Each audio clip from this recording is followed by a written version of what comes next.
Good morning. Can anybody hear me? Yes, we can hear you. Yes.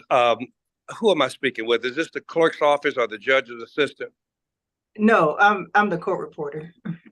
Okay.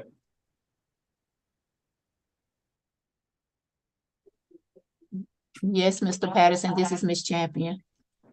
Ms. Champion, I just got a call from Mr. Folks' grandmother, and he indicated that he decided he wants a trial on all of his cases. And I'm getting ready to pick a jury trial in a vehicular homicide. So I wanted to just make an announcement that there's nothing we can do with Mr. Folks. He just needs to be set down for a jury trial on all three of his cases. His mother just informed me he does not want to plea.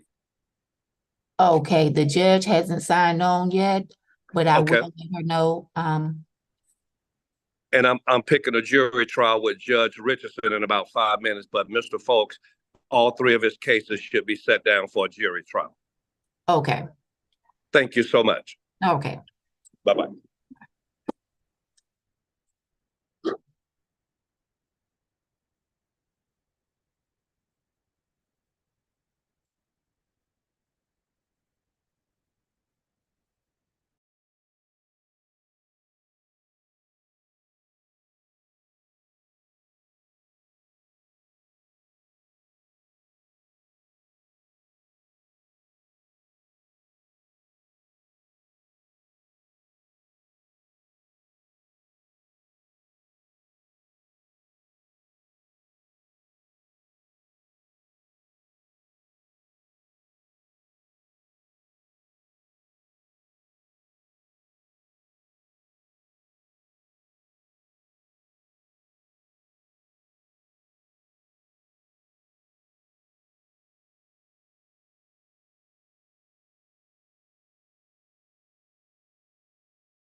Okay.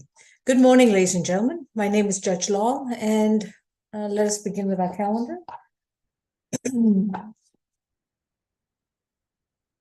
All right. As I was saying, my name is Judge Law, and this is going to be the calendar with the State Court of Fulton County. It is the state all-purpose calendar.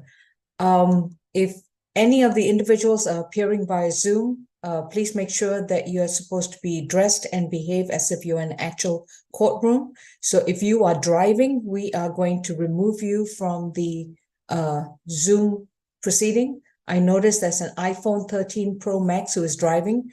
Will the host please remove him from the Zoom proceeding?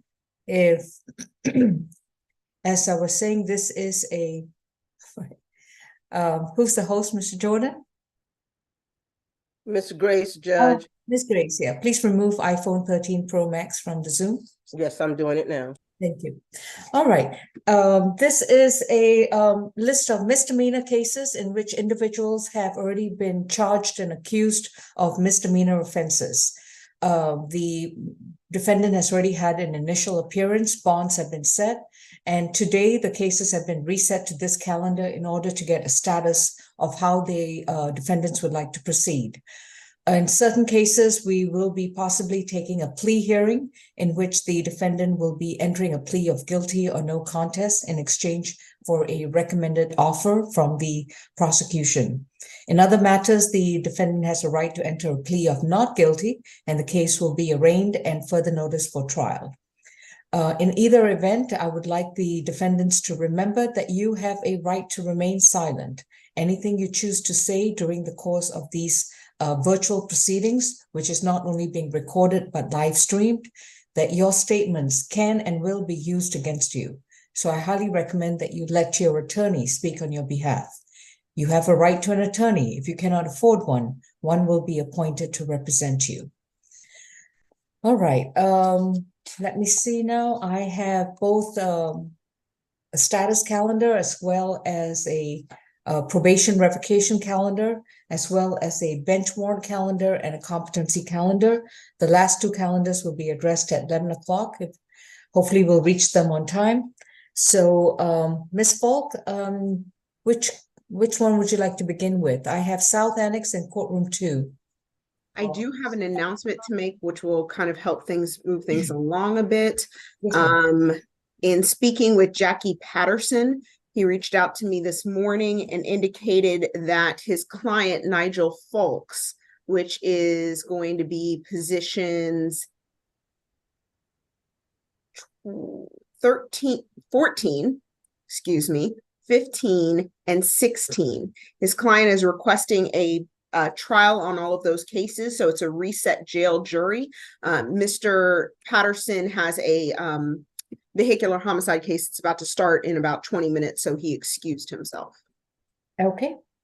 Do you know, let me check and see if a waiver of arraignment was filed or if his case has already been arraigned, and then we'll be able to further notice those for trial. And I believe the cases were already arraigned, Your Honor. Your Honor heard a bond revocation hearing about, I would say about 3 weeks ago, where Your Okay. Honor revoked the bond as to all of these cases. Okay. Position 14, 15, and 16 is going to be further notice for jail jury trial. Thank you. Anything else, Ms. Fox? That is all for those cases. I'll let Mr. McLean make any announcements that he needs to make, Your Honor. Okay. Ms. McLean, do you have any announcements before we begin? I just have a request that Ms. Fox call to 404-612-2392, the desk phone over here. I've got a question. Okay, just to let the court and the PD's office know, I am working solo today, so it may take me a moment to step away and call you. Okay. So we'll do the probation revocations. Right. All right, let's begin with South Annex. We have Daryl Sands, and that position number would be position 31. Yes, Your Honor. All right, this is State versus Daryl Sands, who's located at the South Annex. He's appearing virtually. Mr. Sands, you've been already advised of your right to remain silent, and your attorney is going to be Is it going to be Miss Woodbury? No. Yes, Miss- Judge. Oh, okay, Miss Woodbury, all right. Yeah. Go ahead and do all of that. Okay. And Judge, he would also like to enter a plea to an additional case, 23 CR 005228E. Your Honor, I added that toward the bottom of the notes on that case position Noted. and the recommendation. All right, let me just go ahead and pull up that. Okay, as I was saying, Mr. Sands, your case is going to be, this is going to be a plea hearing in two cases involving, well, the first one is 23 CR 007261E, in which you were accused of willful obstruction of a law enforcement officer, 2 counts of disorderly conduct and criminal trespass from September 3rd, 2023. With regards to your second case, that is 23 CR 005228E. And that is a matter in which you were accused of criminal trespass from August 26, 2023. All right, this is going to be a plea hearing. So Mr. Sands, if you don't mind, I'd like to place you on the oath. The other right hand. Yeah. Do you solemnly swear and affirm the testimony you provide will be the truth to the best of your knowledge? Amen. Thank you. All right, Ms. Falk, what is the offer for both cases? Yes, Your Honor. On the first case that's actually on the calendar, count 1 is time served. The defendant has served 87 days, so we are asking for a service time of 174, credit for time served 87 days from September 5th of 2023. Count 2, 12 months concurrent with count 1, balance probated, 40 hours community service, and we are requesting an MHET.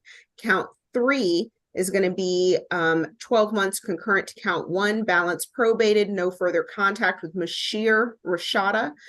Stay away from the Valero gas station at 2448 Cheshire Bridge Road, and that would run concurrent with count 2. And count 4 would be time served 174 days, credit for time served 87 days. That would be concurrent with count 3 for a total of 12 months probation, 174 days, credit for time served 87. 40 hours community service, MHET, no further contact with Mashir Rashada, and stay away from the Valero gas station. As to 23 CR 005228E, state's recommendation is 12 months probation, serve 8 days, credit for time served 4 days. That's going to be from August 26, 2023 to August 29th, 2023, balance suspended. Stay away from the Tokyo Valentino at 1739 Cheshire Bridge Road. State would ask the defense to stipulate to venue, factual basis, and identification for the purposes of this plea. For the purposes of the plea, we do. We would ask that the first case go non-reporting after completion of conditions. And we also ask for the probation fees to be waived in light of serve time. And Ms. Falk, any objection to non-reporting? No objection, Your Honor. All right. Mr. Sands, have you consumed any medication or alcohol recently? I take Ampon. I Okay, take good. vitamin. So you took some medication? I ain't took none yet. Okay. And are you still able to understand the proceedings? Yeah, ma'am. And has anyone forced you, induced you to take this plea offer today? No, ma'am. Are you satisfied with your legal services? Yes, ma'am. Has your attorney explained to you that if you enter a plea of guilty to these two cases, that you would be giving up your right to a trial by a judge or a jury to be able to confront your accuser, challenge the evidence brought against you, and have the state carry its burden to prove the charges against you beyond a reasonable doubt? Are you prepared to give up these rights? Yeah, ma'am. In 23 CR 005228E, how do you plead to 1 count of criminal trespass? Yes.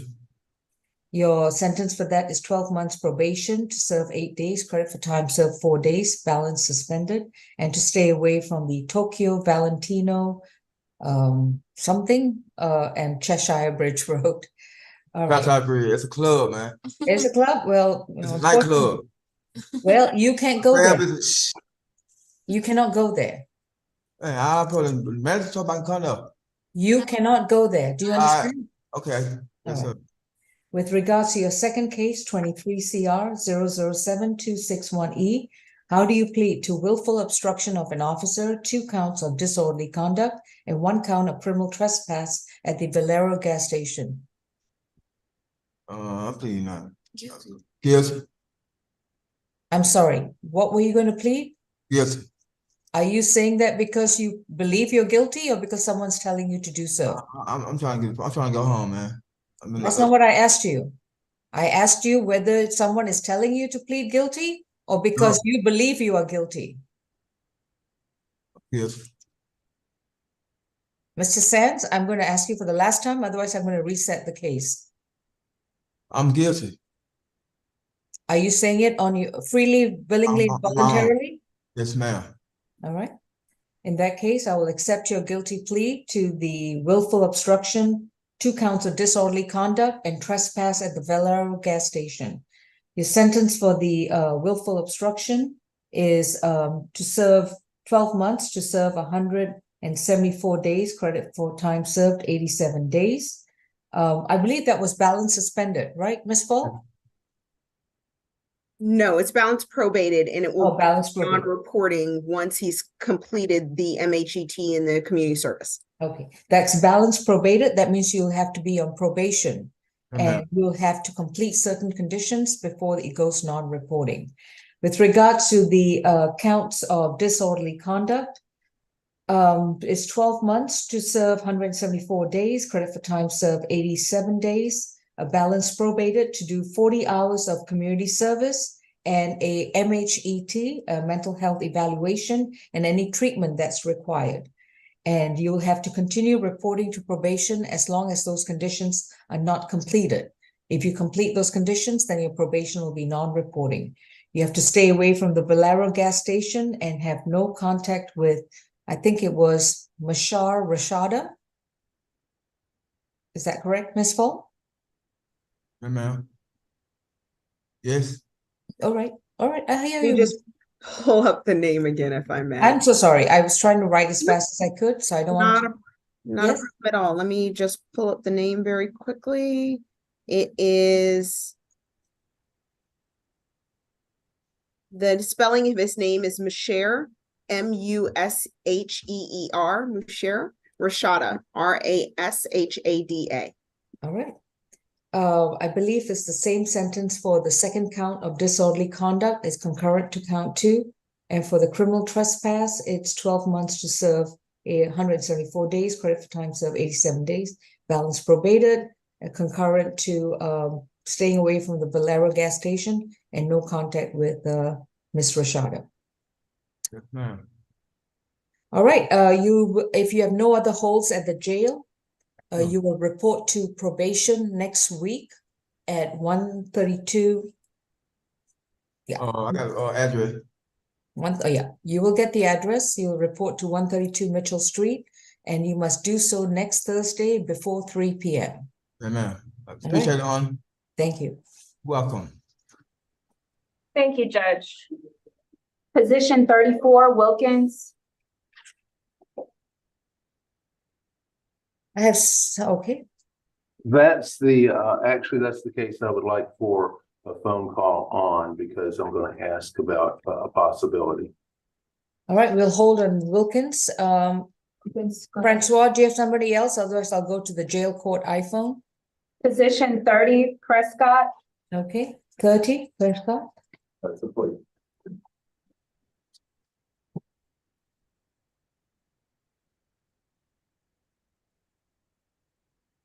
All right, this is Alejandro Prescott, accused of operating a vehicle with an expired or no license on person, a seatbelt violation, and willful obstruction of an officer from July 7th, 2021. Mr. Prescott, you've been advised of your right to remain silent, and your attorney is going to be Mr. McLean. Mr. Prescott, please raise your right hand for a plea. Do you solemnly swear and affirm the testimony you provide will be the truth to the best of your knowledge? Yes. All right. Ms. Falk? And Yes, Your Honor. The state's recommendation is to count one is 12 months served, 34 days, credit for time served 17 days. That's going to be from July 8th, 2021 to July 9th, 2021, and then November 16th, 2023 until today. The balance will be probated and there's a $250 fine. On count two, the state's recommendation is 12 months probation concurrent with count one, a $15 fine. And count three would be 12 months probation concurrent with count one. That would be a total of 12 months probation, $265 in fines, and we are agreeable to going non-reporting once the conditions are met. How about terminating the probation? We don't have a problem with that either, Your Honor. Okay, all right. Mr. McLean, do you stipulate to the factual basis, venue, and ID? We do, Your Honor. All right. Mr. Prescott, have you consumed any medication or alcohol recently? No, ma'am. And have you understood the proceedings? Definitely. Are you satisfied with your attorney? Definitely. I'm sorry, I can't hear you. Yes, ma'am. If you decide to take this plea offer, you would have to give up your constitutional rights, including the right to a trial, to confront your accuser, to be able to challenge the evidence brought against you, and have the state try to prove the charges against you beyond a reasonable doubt. Are you prepared to give up these rights? Yes, ma'am. Can't hear you again. Yes, ma'am. How do you plead to one count of operating a vehicle with an expired or no license, a seatbelt violation, and willful obstruction of an officer? Guilty. Your sentence for count one is 12 months to serve 34 days, credit for time served 17 days. You'll be on probation to pay off a $250 fine. On the seatbelt violation is a $15 fine, so your total fine is $265. Count three is concurrent to count one, and if you pay off the fine, your probation will terminate. You report to probation next Thursday at 132 Mitchell Street in downtown Atlanta before 3 p.m. Thank you. Thank you.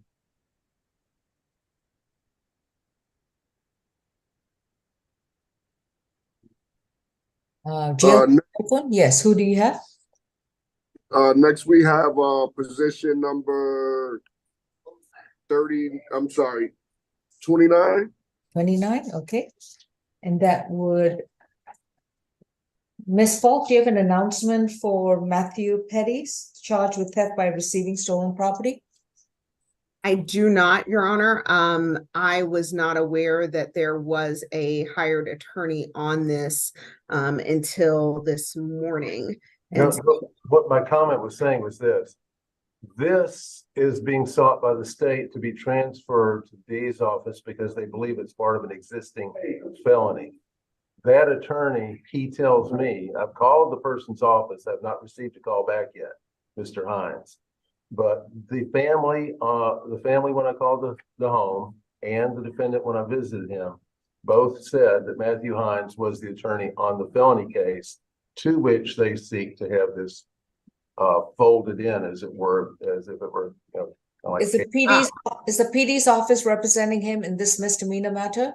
we can represent him on the misdemeanor matter, Your Honor, yes. Okay. But I understand that there's a pending transfer. Now, sometimes I say bond is moot, and sometimes I don't, depending on whether it is moot or not. What we're dealing with here is he's in jail on a no bond on the felony. His bond on the misdemeanor is $1,000. The difference is so great that I can ask the court while it's being transferred to give him a signature bond instead of a $1,000 surety bond. I can ask the court to give him a $1,000 signature bond. I'm glad to do that on his behalf. It won't make a difference in his freedom today or next week. And Your Honor, the state would request, and I'm up to speed on this. When we looked at the warrants from the armed robbery and from the theft by receiving stolen property, it is in fact the same property that was the subject of the armed robbery. And so we will be asking for a transfer on this case and would like to send a transfer order for Your Honor's signature. All right. Attorney Nick Kasatskin from the office of Matthew Hines. All right. Mr. McLean, the PD's office cannot represent him as Mr. Kasatskin has entered an appearance in this matter. He is represented by private counsel. And at the present time, if this case is not going to be arraigned today, then I will consider a transfer order. Ms. Falk, the entry of appearance has already been submitted in this case. I would recommend that you reach out to private counsel and let him know what the state intends to do. Yes, sir. Mr. Pettis, your attorney is Nicholas Kasatskin. He is with the office of Matthew Hines. Are you familiar with Matthew Hines? Your Honor, he is, because that's the person he told. Okay, so in that case, they need to inform that office that the case may be transferred to Superior Court to be considered as part of the felony matter. Your Honor, I'm sorry. Yeah, I've left a message, a voice. All right. Behind. Then that concludes the case with Mr. Pettis. Thank you. Thank you. Position 1, Blair.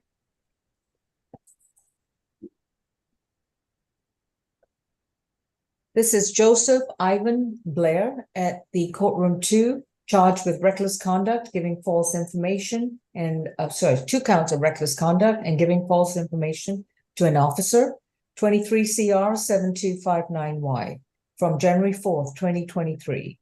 This is going to be, he's going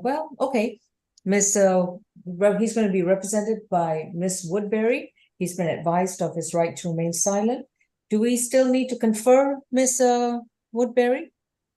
No, Judge. I've conferred with him and we'd like to move forward with a non-negotiated plea today.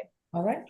Mr. Blair, we are going to have a non-negotiated plea hearing, which means that the state's going to give me its recommendation, and then I will hear from your attorney. I will not consider a plea until you decide which option. Well, I'm going to make the decision which option I'm going to select, and then you can decide whether you want to move forward with the plea hearing. Ms. Falk? Thank you, Judge. Yes, Your Honor. Let's see. In this incident, officers were dispatched on January 4th, 2023 to 995 Old Dogwood Road, room 244, which is the Economy Lodge. They were called in reference to the defendant waving a firearm with his finger on the trigger, stating he was going to kill everyone. Officers spoke to Georgette Washington, who stated she heard the defendant and his girlfriend arguing while she was sitting on the balcony. She saw the defendant exit their room, brandishing a firearm with his finger on the trigger, and say, "I'm going to kill this bitch. I know this ain't my baby." Mr. Blair, the defendant, would then walk back into the room and then back out on the breezeway, saying, "I'll kill everyone here, starting with her, and I'll rob all of y'all." Officers attempted to make contact with Miss McDonald, who told officers initially that everything was fine and no one else was in the room, but hesitated to allow the officers into the room. When Miss McDonald exited the room with her child, she told the officer that she and the defendant had been in a verbal argument over asking their neighbors not to smoke cocaine around their baby. Miss Mitchell then gave the name of Liggins, age 24, who was in the room still. The officer then contacted the defendant via phone because he had left the premises. He was still on the premises, advised him to exit with his hands in the air. The defendant did not exit, told police there was an argument regarding smoking with the victim, but he stated he didn't threaten her life or do any physical harm to her, and the firearm was in his waistband. The defendant gave the false name of Edward Liggins, but then admitted to giving that false name because he stated he was on probation and didn't want Miss McDonald to get in trouble. The defendant's history is extensive. He's a multi-state offender. He has convictions for theft by deception, identity fraud, forgery, theft by shoplifting, criminal trespass. He also has arrests for simple battery, family violence in 2019, simple battery in 2020, simple assault in March and June of 2021, which adds up to a individual who we feel is a danger to himself and to others, especially given that he was in possession of a firearm during this offense. The state's recommendation for that reason on count 1 was time served. He has 331 days in jail. We were going to give him credit for the 331 days in jail from January 4th of 2023. Count 2 would be time served as well. Count 3, we were asking for 12 months consecutive with count 1, balanced probated, family violence intervention program, ADET, no firearms, and stay away from that address at 9995 Old Dogwood Road, which was the Economy Lodge. Also, no further contact with Miss Ashanti Mitchell McDonald. We would like to sound for Miss McDonald in case she would like to make a statement at this time. Ms. McDonald, if you're present, please unmute and start your video. All right, Ms. Woodbury? Yes, Your Honor.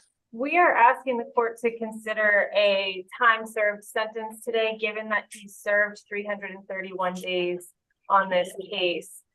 Judge, this was up in Superior Court. It was transferred down. The determination was made that there was no felony committed. So this truly is a misdemeanor case, and it will remain a misdemeanor case. He tells me that the firearm was a BB gun. I know that doesn't take away from the severity of the incident, but I do think it's something to consider. Judge, he has 2 kids. He does have a probation hold out of Gwinnett, so he's not getting out of custody anytime soon. So we would just ask the court. And the other point I want to make, Judge, is that logistically, I think the maximum he could get would be 24 months, because I think the reckless conduct counts would merge because it's part of the same incident. And so I think when the sentence gets calculated, he's not going to have enough time to do FFIP. So that's why I would ask for time served. Okay. I'm going to go with the state's recommendation. I will require him to, well, he will, once he resolves his probation matter, he will be released, but he will need to complete the rest of the second count of reckless conduct, which will be consecutive, and he'll be on probation. While he's on probation, I won't require him to do an FBIP, but he will need to do a firearm safety class. He is to submit to an alcohol and drug evaluation, and he is to report to probation every month to the conclusion of the consecutive sentence. Is that something your client would like to consider? Just one moment, Judge. Let me ask.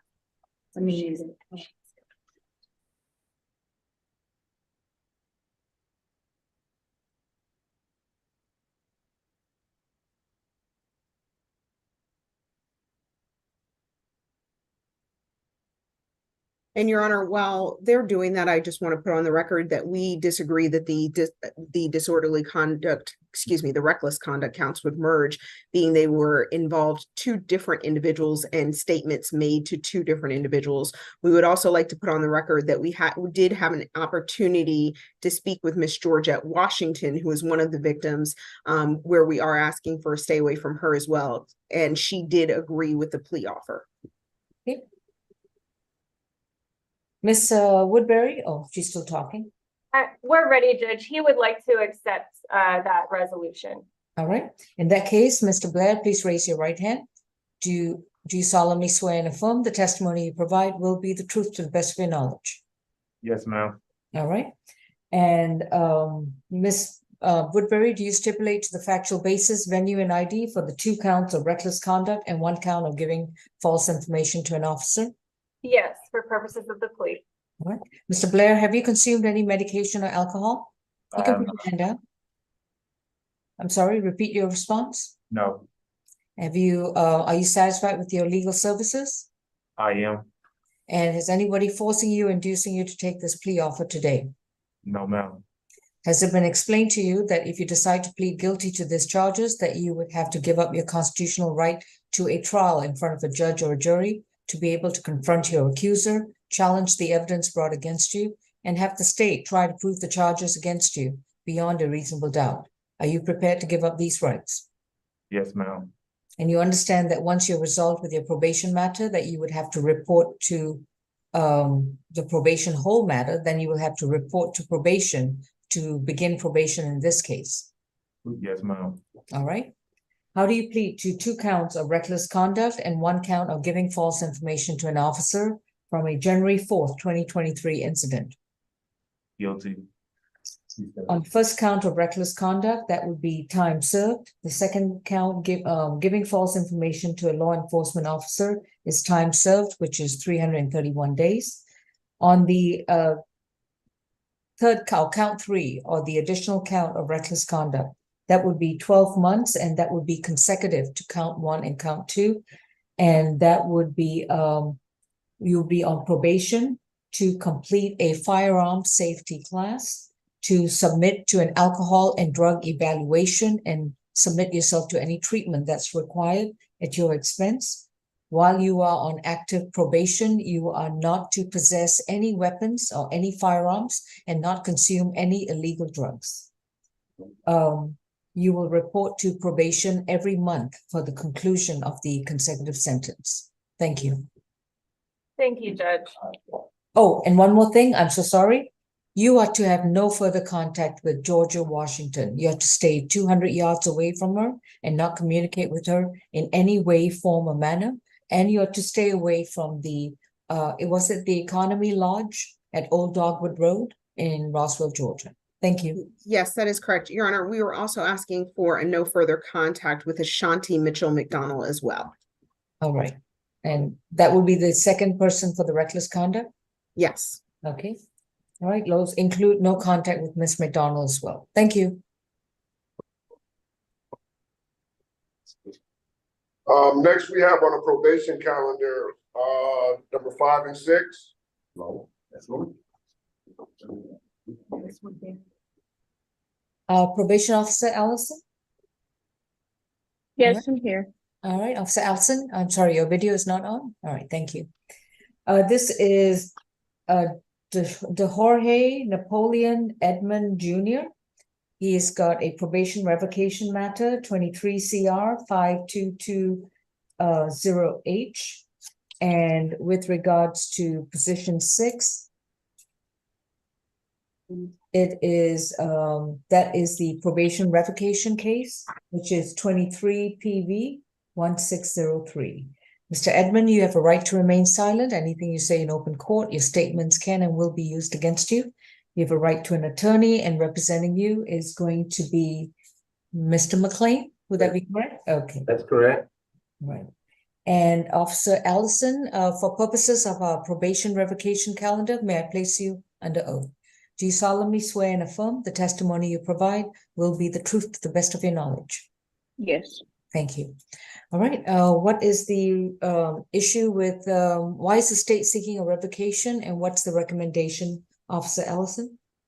Yes. The defendant owes probation fees in a total of $80, victim crime funds in a total of $18, have not reported as directed, failed to appear to a prior hearing on July 18, 2023, and has failed to complete a shoplifting course. He has 15 days remaining on his case. Probation is recommended for time served and case closed. Any objection, Mr. McLean? No objection, Your Honor. Okay. Mr. Edmond, this is going to be recorded as a probation violation for the case on position 5. And I'll accept the state's recommendation that you'll be given credit for the time served. Your sentence is commuted to that, and the case is closed. You do not have any more obligations on this matter. Thank you.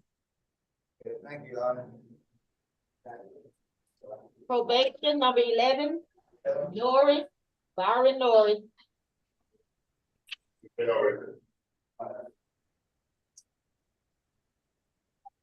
Did you say Byron Norris? The spelling, Your Honor, may be Yes. B-Y-R or B-R-Y. We're not sure. Byron Norris? Yes. All right. As soon as Mr. Norris is done grooming himself, we'll be glad to address him. It's not him. Are you done, It's sir? right here, medical. We're in All medical. right, that's good. All right. Mr. Norris, my name is Judge Lal. I'd like to remind you that you have a right to remain silent. Anything you say in open court, your statements, are you paying attention? Are you paying attention? Yes. All right. You have a right to remain silent. Anything you say in open court, your statements can and will be used against you. You have a right to an attorney, and your attorney is Mr. McLean. This is a probation revocation. Your Honor, I This is believe it's the person in the square or the rectangle marked medical. I'm sorry, I'm looking at the guy in the white shirt, jail. We're in medical. We medical. Oh, I'm sorry, both the things. So who's the one at jail court iPhone? That's somebody else. Jail phone, this is Mr. Patterson, position number 28. Okay, he's on the SAP calendar? Yes. Okay, let's mute jail court iPhone because that was the one that was not muted. So I thought that was Mr. Norris. Mr. Norris can go back to grooming his hair and we'll go to medical. Okay. Medical, please unmute so I'll know who I'm addressing. Thank you. Medical, please unmute. We had a loud noise going Oh, on. That's why I didn't okay. unmute. I'm I sorry. appreciate that. No problem. I just want to make sure we're addressing the right person. Mr. Norris, I'm so sorry to confuse you. Are you Byron Norris? Yes. Okay. My name is Judge Lal, and just to remind you, you have a right to remain silent. Anything you say in open court, your statements can and will be used against you. You have a right to an attorney, and your counsel is Mr. Michael McLean. Do you see him in courtroom 2 on the screen? Okay. This is a probation revocation matter for you, 14 CR 002820, in which you were charged. Well, I'll let Officer Allison tell me why they're seeking a revocation in this case. Mr. Norris owes court fine and surcharges in a total of $285, probation supervision fees in a total of $120, victim crime funds in a total of $27, have not reported as directed, failed to complete 60 hours of community service, failed to complete a defensive driving course. He has 8 months and 21 days remaining on his case. Probation is recommended to continue on probation, start making payments within 30 days, start community service within 14 days, and complete defensive driving course within 60 days. And what's the total that he still owes? In court fines, it's 285. Probation supervision fees is 120, and victim crime funds is in total of $27. And what's his date of conviction? His date of conviction is October 25th, 2016. 2016. And he's never reported for at least 8 months. Okay. It had the warrant was issued on June 18th, 2017. All right. Funny, these things just never seem to go away. All right. Mr. McLean, what would you like to do? Oh, Your Honor, if there's nothing else holding him, I believe he would probably appreciate the opportunity to finish this up. all right. I'm going to accept the state's recommendation. This is going to be recorded as a probation violation. Mr. Norris, this has been lingering out there for you to complete, and we hope that you complete it so that we don't have to meet like this again. You are going to be released and placed back and to continue your probation. You'll report, today is Thursday, so you will report to probation on Monday before 3 p.m. at 132 Mitchell Street. If you do not report, we get to do this whole thing again, having you arrested and brought back to jail and seated there for us to have this discussion. Once you report to probation, you need to complete your defensive driving class. You need to catch up with all the payments that you need to make, and you need to complete your community service. Your community, and these all must be completed within the first 3 months of probation. Do you understand? You don't have 8 months to complete. Now you have 3 months to complete. And then after that, I want you to keep continuing reporting to probation, because you left this to the last minute. So I guess you got to finish this up. You have 8 months and 21 days left on probation.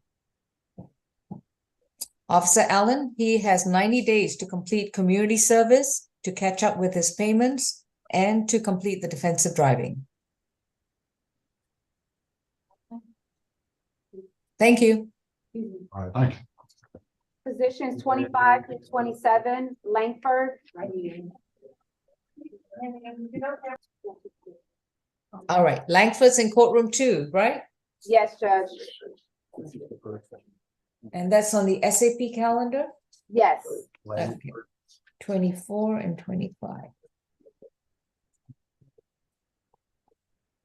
Yeah, we're fine. Sorry, 25 and 26. Is this Lakasha Langford? Yes, ma'am. Okay. This is, position 26 is 20 CR 3572C, in which Ms. Langford is accused of disorderly conduct. And then she has a 20 COV case 408, in which she was accused of transmitting a false report of a fire. Ms. Langford, you've been advised of your right to remain silent. Your attorney is Mr. McLean. And 25 and 26, we are going to do, will you be filing a waiver of arraignment, Mr. McLean? I'll just simply, or if it's okay, I'll orally waive reading of the accusation. I've told her the maximum punishment is the maximum sentence if she were to lose a trial or otherwise be subject to sentencing, that the maximum would be 12 months per count and $1,000 fine. And or $1,000 fine. So I've told her of that, and also told her about watching out for court dates. We would like to ask for a bond modification today because of various factors. All right. As your attorney has indicated to you, Ms. Langford, you are accused of disorderly conduct and transmitting a false report of a fire. Both are misdemeanor offenses. Upon your entry of a not guilty plea, the case will be scheduled for trial. At the time of the trial, the prosecution would have the burden to prove both charges against you beyond a reasonable doubt. If the prosecution does prevail and overcomes your legal presumption of innocence, then you could be convicted of one or more of these charges and face a penalty of up to 1 year in prison and or up to $1,000 fine for each convicted offense. These sentences could be served together or they could be served consecutively, which means you could be facing up to a 24-month sentence or up to a $2,000 fine. Given this information, how do you plead? I can't hear you. Not guilty. Not guilty? Was that your response? You have to speak up to the court. Not guilty. Hopefully not guilty. And Ms. Langford, did you say not guilty to both the charges listed? Yeah, it did happen. So I'll be guilty. Mr. McLean, I'm hearing not guilty and then a muffled comment. So Right. This person does need a social worker visit ahead of time, Your Honor, not necessarily ahead of this arraignment, but we believe that we can help provide her with housing information, possibly even housing placement if it takes that. We do have a couple of phone numbers of siblings, and we're hoping that that'll work out instead of a shelter, but a shelter is necessary. So well, she's got a couple of FTAs in this matter. So tell me, what is your recommendation for bond? We were going to ask the court, we are asking the court today, Your Honor, to consider signature's bond despite the FTAs, simply because of the nature of the allegations and their age. We do believe that either the sisters or a shelter will work, and we will counsel her on never missing court again and how to do that by checking with the clerk. All right. Ms. Falk, do you have a response? Yes, Your Honor. These cases did occur in 2020. However, the only reason there is age on these cases is because Ms. Langford repeatedly refused to come to court after being notified that she had court. Going over her history, there was a failure to appear in August of 2022 when we sent notice in March of 2023. It came back returned to sender. Another failure to appear was given at that time. That's on the disorderly conduct case. Going back to the other case, the transmitting a false report of a fire, we see much the same thing. There was a failure to appear in March of 2022 as well on that, as well as a return to sender in February of 2022 and a return to sender in January of 2022. So there were multiple attempts to contact Ms. Langford to have her appear before court, so this case would not have languished. However, it was but for Ms. Langford's failure to appear to multiple requests for court, we wouldn't be here 2 years later, after the events, 3 years later after the events, arguing that these cases have age on them. The state would point out that there is a $500 bond as to both of these offenses, which is quite low. And we also would like to point out that she has a significant history with 34 cycles in Georgia, disorderly conduct conviction in 2017, criminal trespass in 2018, criminal trespass obstruction in 2019, criminal trespass in 2020, theft by shoplifting in 2021, theft by taking, criminal trespass in 2021, theft by shoplifting in 2021, disorderly conduct, theft by shoplifting in 2022. Yeah, I get the picture. Thank Right. you. As well as FTAs in 2020, 2022, and 2023. So Noted. for those reasons, I believe a signature bond would just put us right back in the cycle where we are, where a year from now, we're going to be trying to chase her down. Well, Mr. McLean, brief rebuttal? If Your you- Honor, the mailing problems will be solved by the counseling that we're going to give her on how to always check with the clerk in person and not even by phone. Those problems have existed in the past. She has 3 siblings. Between one of those siblings or 2 of those siblings, she's going to have more contact with society than she's had in the last couple of years. Well, I'm glad to hear that she has family support. The bond request is denied. Understood. These cases are going to be further noticed for trial. Very good. I'll come back to The state would revoke our offers on the record, just so that the defense attorney is aware. Mr. McLean, you are not muted, so I'm concerned if you're talking. Thank you'll be you. able to- Thank you. Are we moving on to jail court iPhone or medical? Francois, I'm letting you make the call. We have position number 28. Okay. All right, and this is Mr. Carlos Peterson, who's been advised of his right to remain silent, and his attorney is going to be Mr. McLean. No, Your Honor. Oh, it's Maureen McLeod. That's right. Is Miss McLeod on the Zoom? I don't think so. Mr. Peterson, your attorney, Maureen McLeod, is not here. I do see her here, though. Yeah, she's on, Judge. Judge McLeod, I'm sorry, excuse me, Judge. Miss McLeod is on the phone with her client. Okay. Mr. Mr. Peterson, we will hold until your attorney is available. Can I move on to medical? Okay, That's right. okay, thank you. The judge criticized my. Number 35, Williams. And that's what and that's. Should we not do that? Jail. You're at the jail. All right, Mr. McLean, if you'll please mute courtroom 2. Thank you. Tajar Williams at the medical unit. Are you Mr. Williams? Okay. My name is Judge Lal. This is 20 CR 4053Y, in which you are accused of simple battery family violence and battery family violence from July 12th, 2020. And with regards to this case, Mr. Williams, you have a right to remain silent. Anything you say in open court, your statements can and will be used against you. You have a right to an attorney, and representing you is Mr. Michael McLean. This is going to be an arraignment. Do you waive the reading of the accusation, Mr. McLean? We do. All right. Mr. Williams, you are accused of these 2 misdemeanor offenses. Upon your entry of a not guilty plea, the case will be scheduled for trial. At the time of the trial, the prosecution would have to prove the charges against you beyond a reasonable doubt.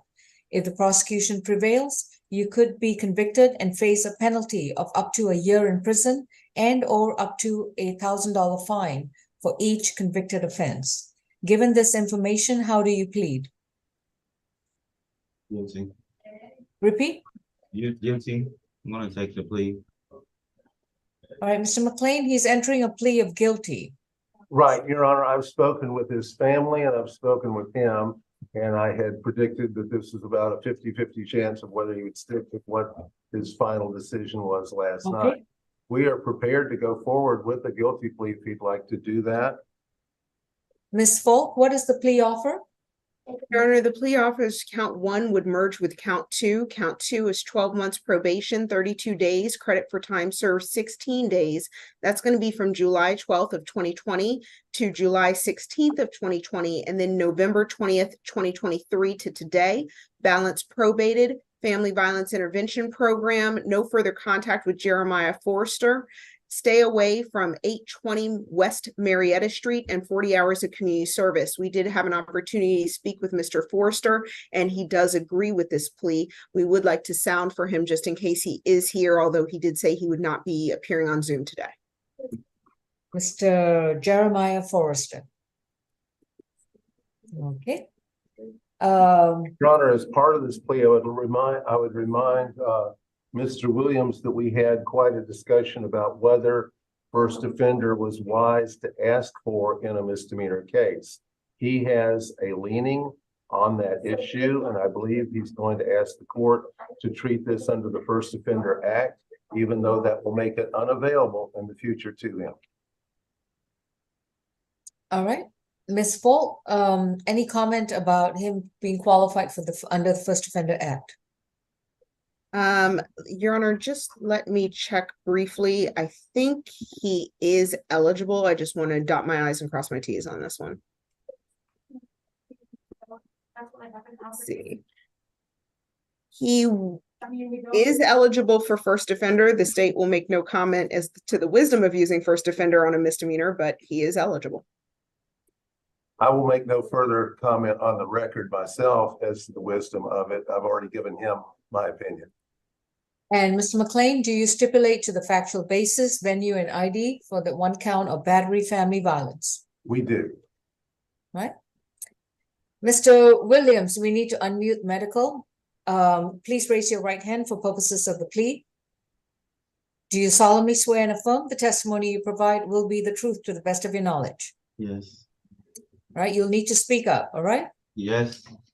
And have you consumed any medication or alcohol recently? No. And have you had discussions with your attorney, Mr. McLean?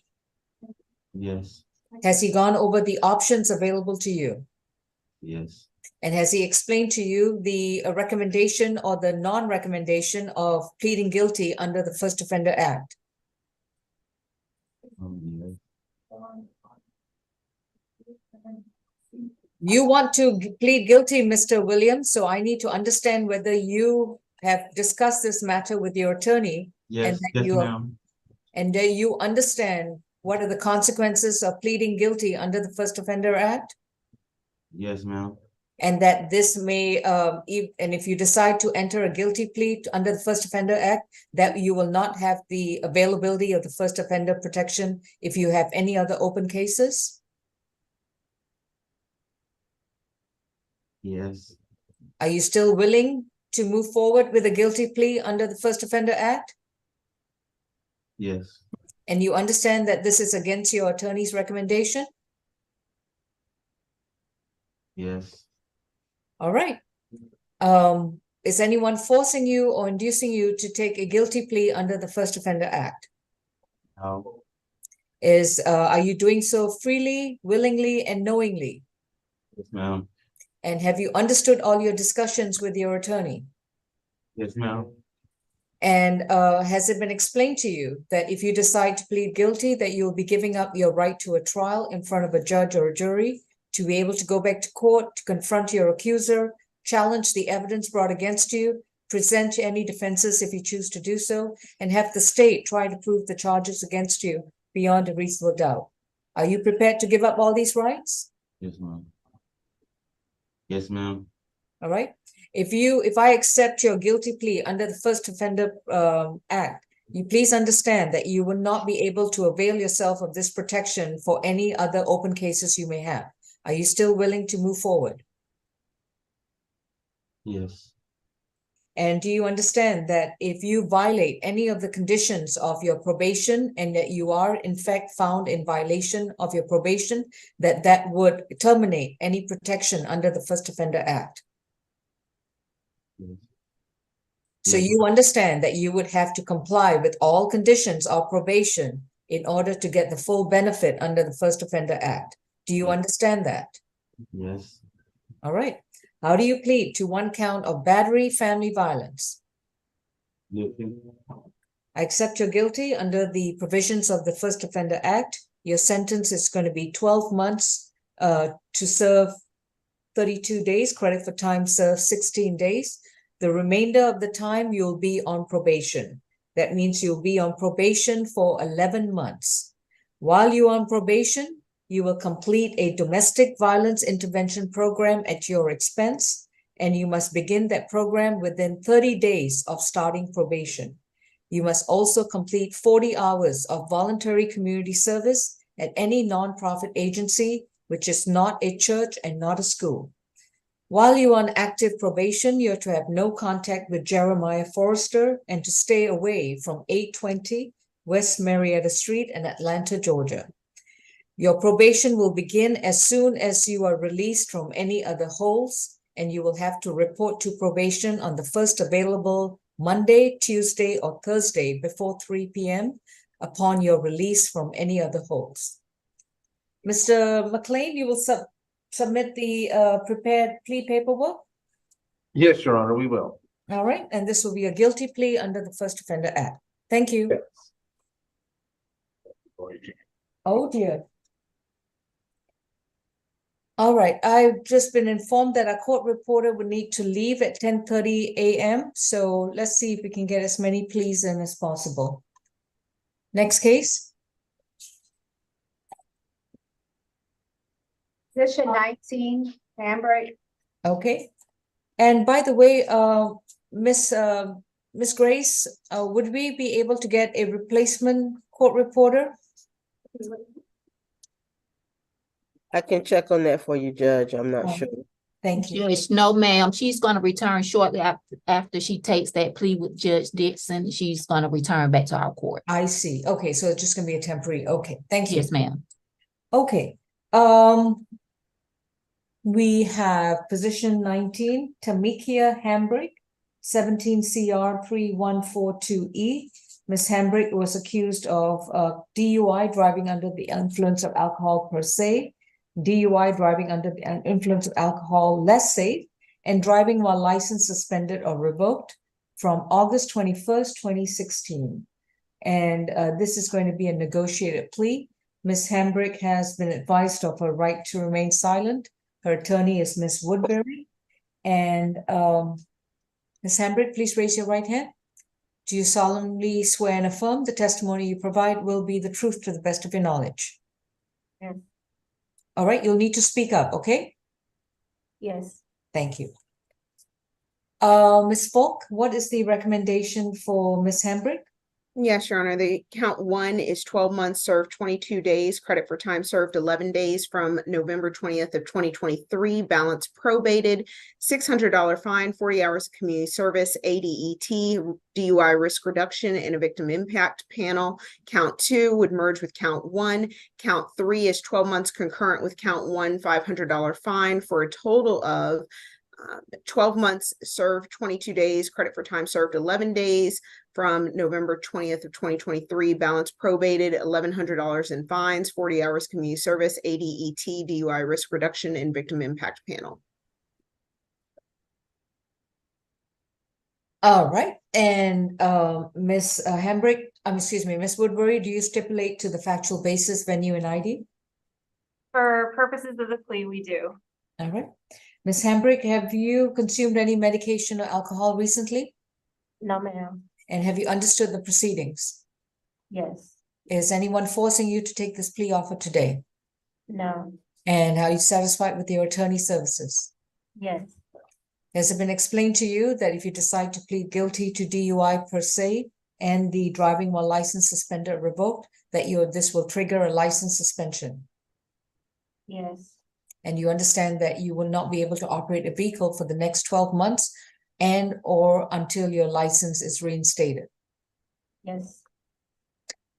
And has it been explained to you also that pleading guilty to a DUI could have an impact upon any other open cases you may have upon your possibly upon your job or residency if applicable?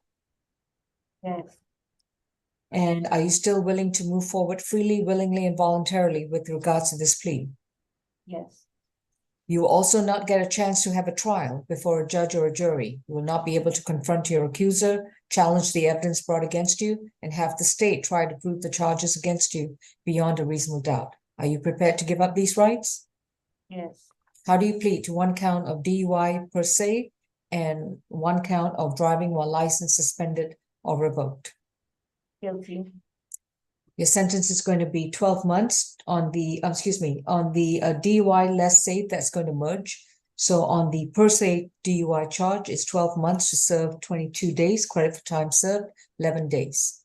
The remainder of the time will be served on probation. You will report to probation next Thursday before 3 p.m., at which time then your probation officer will monitor the completion of the following conditions. For the DUI per se, you will have to pay a $600 fine. For the driving while license suspended or revoked, you will need to pay a $500 fine. In addition, the remaining conditions will apply to both charges, which is 40 hours of community service, to complete a risk reduction program, to complete an alcohol and drug evaluation, and submit yourself to any treatment that's required. You will also need to attend 1 victim impact panel. You will continue to report to probation every month until the probation time of about 11 months and 1 week are completed. Do you understand? Yes. All right. Yes. Let me finish. No driving until you have a valid driver's license, adequate insurance, and proper registration for any vehicle that you drive. Yes, Ms. Woodbury? Yes, Judge, thank you. As far as her reporting to probation next week, she does have a hold out of Gwinnett. So I would just ask that we say that she report sometime after she's released from that hold. Then in that case, her probation will commence as soon as she's released from any holds that are presently on her.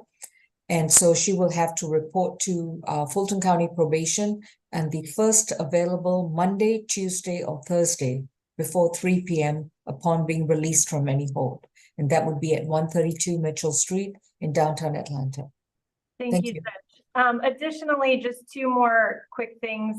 There was a failure to appear warrant associated with this case. It's not on the calendar, but I just asked that that be dismissed so that she can move to her hold. And Ms. Hambrick? Is there a separate FTA case? I didn't. There does appear to be, Your Honor. Let me pull that up really quickly. The state did agree, as per our normal protocol, to file a null pros on the FTA. Okay. If there's an FTA case, then Ms. Falk, please submit the null pros order. Otherwise, Ms. Woodbury, if you can submit a dismissal of the FTA issued on May 23rd, 2022. Your Honor, I will say there's not a formal FTA number in the clerk's record, but I am looking at the bench warrant in the jail record. Okay, in that case, just submit a proposed order dismissing that bench warrant. Yes, Your Honor. From May 23rd. Who's doing it? I think I asked Ms. Woodbury to do it. Okay, that's fine. Okay, thank you. And then Judge, Ms. Hambrick wanted me to ask the court about a limited driving permit. I'm not sure if she's eligible, but she did want me to ask the court about that.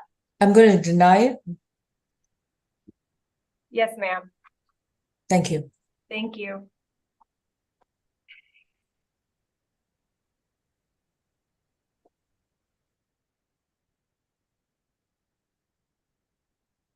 Next, we have position number 28. Okay.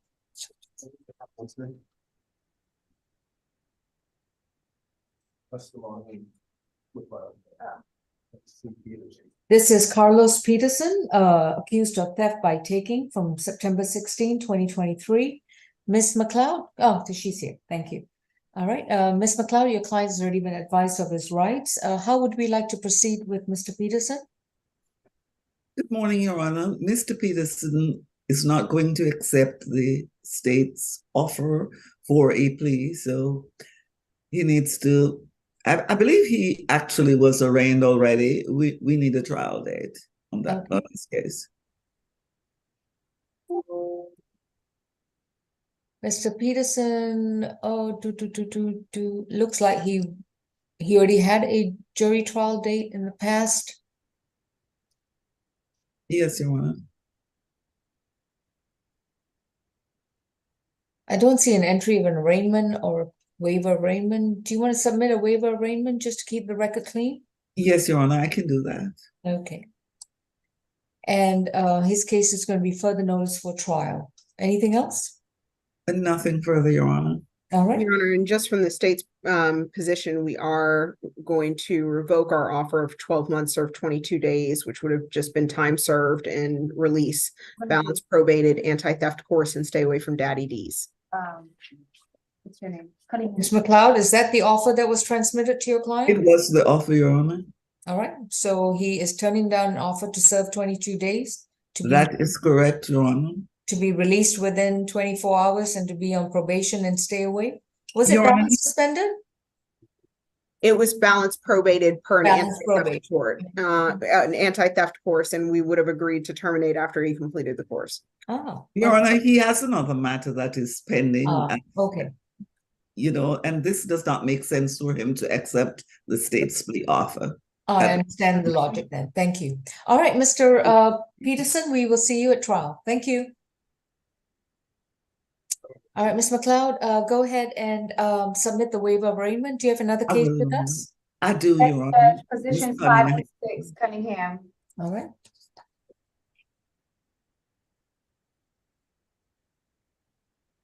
This is Grace Elizabeth Cunningham at courtroom 2, case number 22 CR 2419Y, in which she is accused of simple battery, disorderly conduct, and public drunk. And in position 6, Ms. Cunningham's case is 23 CR 2508Y, in which she's accused of battery, family violence.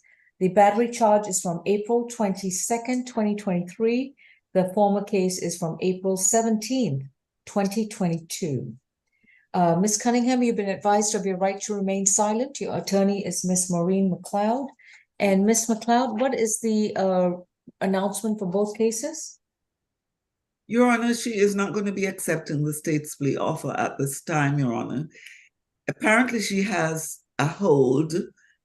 She was arrested, my understanding is sometime in October, and she does not have a bond on that matter. So it's pointless for her to accept the state's offer at this time, since it's not that she's going to get out. It's not a time served offer or anything. Okay. Both cases have been arraigned, so those cases are going to be further notice for trial. Anything else, Ms. McLeod? Yes, Your Honor, I would like the state to let us know what is happening with her other case, because I was unable to find it in Odyssey, but I know the state has more resources to find things. Ms. Falk is running solo today. Would you be able to email her and just put down the request for a status on the other case? You're muted. I know, I'm muted. I will say that there is a case pending. It's a 23 CP 222742 case, which is criminal damage to property in the second degree and family violence battery, for which she's been in custody for 44 days. Is that the case you're referring to, Ms. McLeod? Yes, that is the case. She tells me she doesn't have a bond on it. I don't know. I was unable to find it in Odyssey because I wanted to kind of give her some advice as to how all of this would go together, because her ultimate aim is to get out of jail. What's the case number again? And perhaps, Ms. McLeod, you can follow up with the district attorney's office. Right. It is a felony case, and it is 23 CP 222742. I will put that in the chat as well to Ms. McLeod, so that she has that information as well. I would really appreciate it, because I wasn't able to find it in Odyssey. And bond was denied on that case, Your Honor. That was my understanding as well. So, you know, I didn't see the point in her accepting a plea at this stage when it would not result in her getting out of jail anytime soon. Ms. Cunningham, your attorney is Maureen McLeod, and she is looking at this strategically and from a big picture as well. So considering that you have multiple cases pending against you, she will be speaking with you shortly as to your options. But presently, both these cases in the State Court of Fulton County are going to be further noticed for trial. That concludes your matter. Thank you. Thank you, Your Honor. And Thank that you. Excuse me, concludes my Judge Law. business before the Oh. court today. Yes, Ms. McLeod, you're free to go. Thank you so much. Yes, Ms. Champion? Position number 5 for Ms. Cunningham, I show that George Stein is the attorney on record, and I show that Mr. Jordan stated that he requested that that particular case be reset to December 7th. Oh, did you know that, Ms. McLeod? That she had another attorney. I did not know that, Your Honor. The Grace Cunningham, yeah, it says, it does say Mr. Stein. Do you want to confer with him? I would do that, Your Honor. All right. I don't know. Well, since she has another attorney on the older case, I don't know if the protocol would be for him Well, to. George Stein isn't here or anyone from his office. They filed an entry of appearance in June of 2022. Ms. Cunningham, have you conferred with the office of George Stein? Yes, ma'am, on the old case. And are they still your attorney? For the 2022, yes, but the 2023, Miss McLeod is my attorney. Well, I'm sorry, it doesn't work that way. I honestly, 2023, Your Honor, I represent. Your Honor, I'm just confused a little bit, maybe as much as you are. I honestly am not sure. All right. For some reason, Your Honor, I was appointed to represent her on the 2023 case sometime ago. But I'm resetting both cases for trial. So now I have to do this piecemeal, and then she's got another case in Superior Court, and this is not going to help Ms. Cunningham at all. I understand, Your Honor. I was just wondering if maybe I should let her be represented, because I understand he works for the Public Defender's Office. I am not I'm sure. going to reset this to December 7th, SAP calendar for George Stein to appear. And we are going to address both these cases again. And Ms. McLeod, you can either call his office. Ms. Cunningham, you can call his office from the jail. And everyone can decide then who's going to represent Ms. Cunningham on December 7th. Both cases are reset to December 7th, SAP. Thank you. Thank you, Your Honor. Can we do position number 7 through 11, Mr. Flowers? I actually would request a breakout room with him before we do him. Maybe I can do that at the break. But I am ready on Camps and Freeman. I'm so sorry. Who are we needing a breakout on? Position 7 through 11, Benjamin Flowers. Is that the individual at the medical unit? Yes, Judge. Okay. Is Mr. McLean available to take this next case?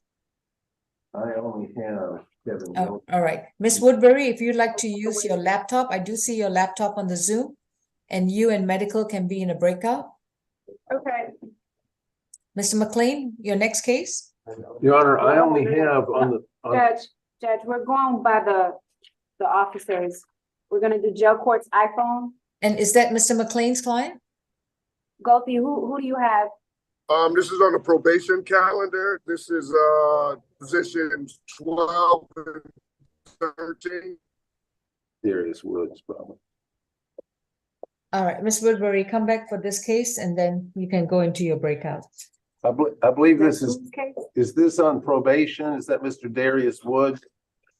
This is 1213 Dawson Tucker. And Darius Woods also? Well, I think that's the same person. He has like different aliases.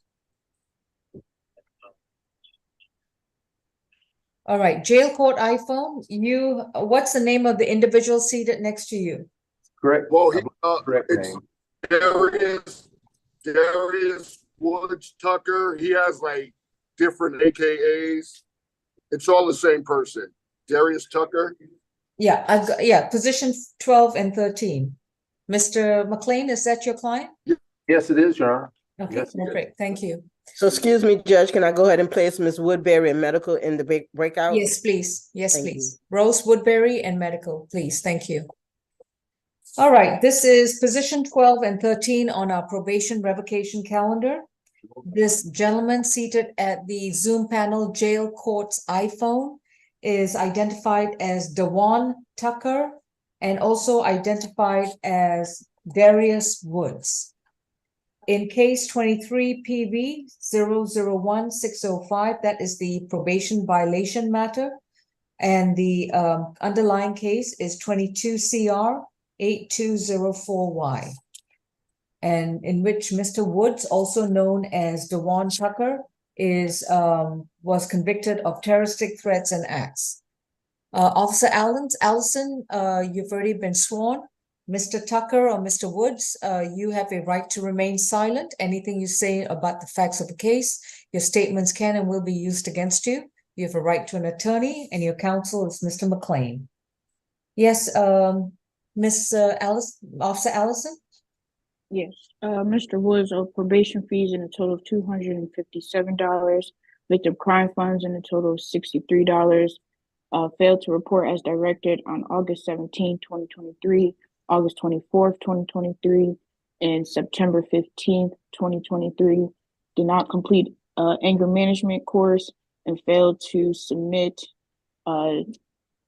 proof of a drug and alcohol evaluation and complete recommended treatment as directed. He has 50 days remaining on his case. Probation is recommending to revoke the balance.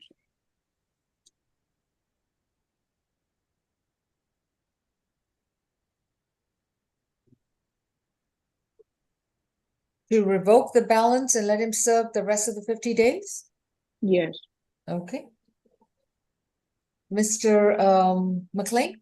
I have a question or two for for Probation Officer Allison. Okay.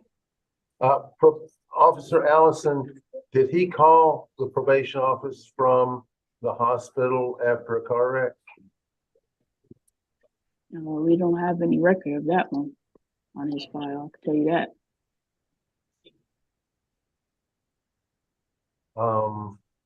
Do you have anything in the way of when was his last phone contact with your office? Let's see.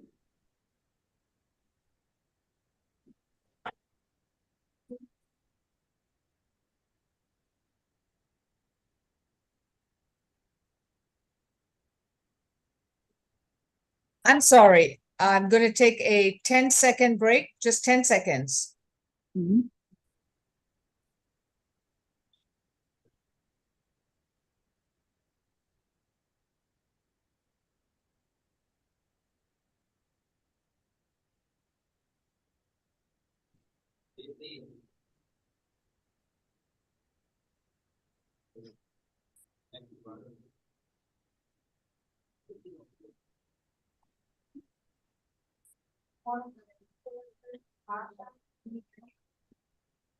You asked me about how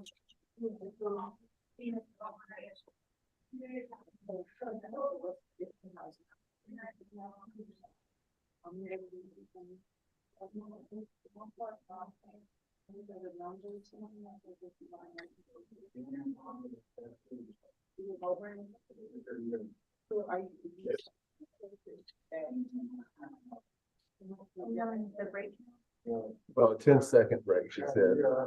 That's just time. Sorry about that. Okay. Have you asked your questions of Officer Allison?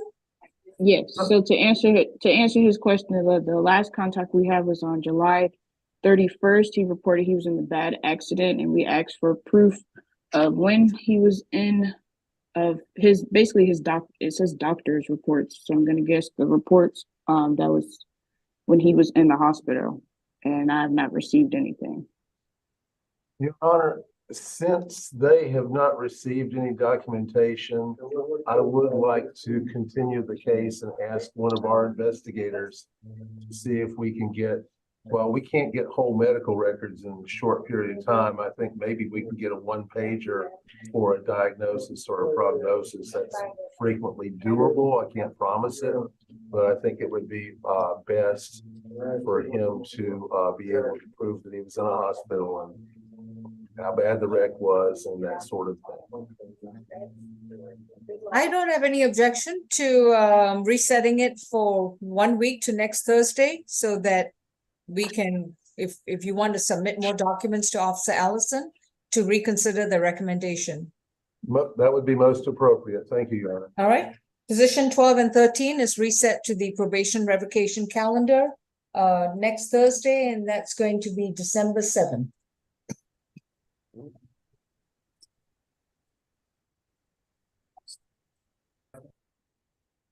Are we ready for position number 7 through 11? Nothing to the Oh, right. on the probation. On the probation of the main calendar, No, it's the regular calendar. regular calendar 7, 8, 9, 10, 11. Yeah, Flowers. Okay, That should be you, Ms. Woodbury. gotcha. All right.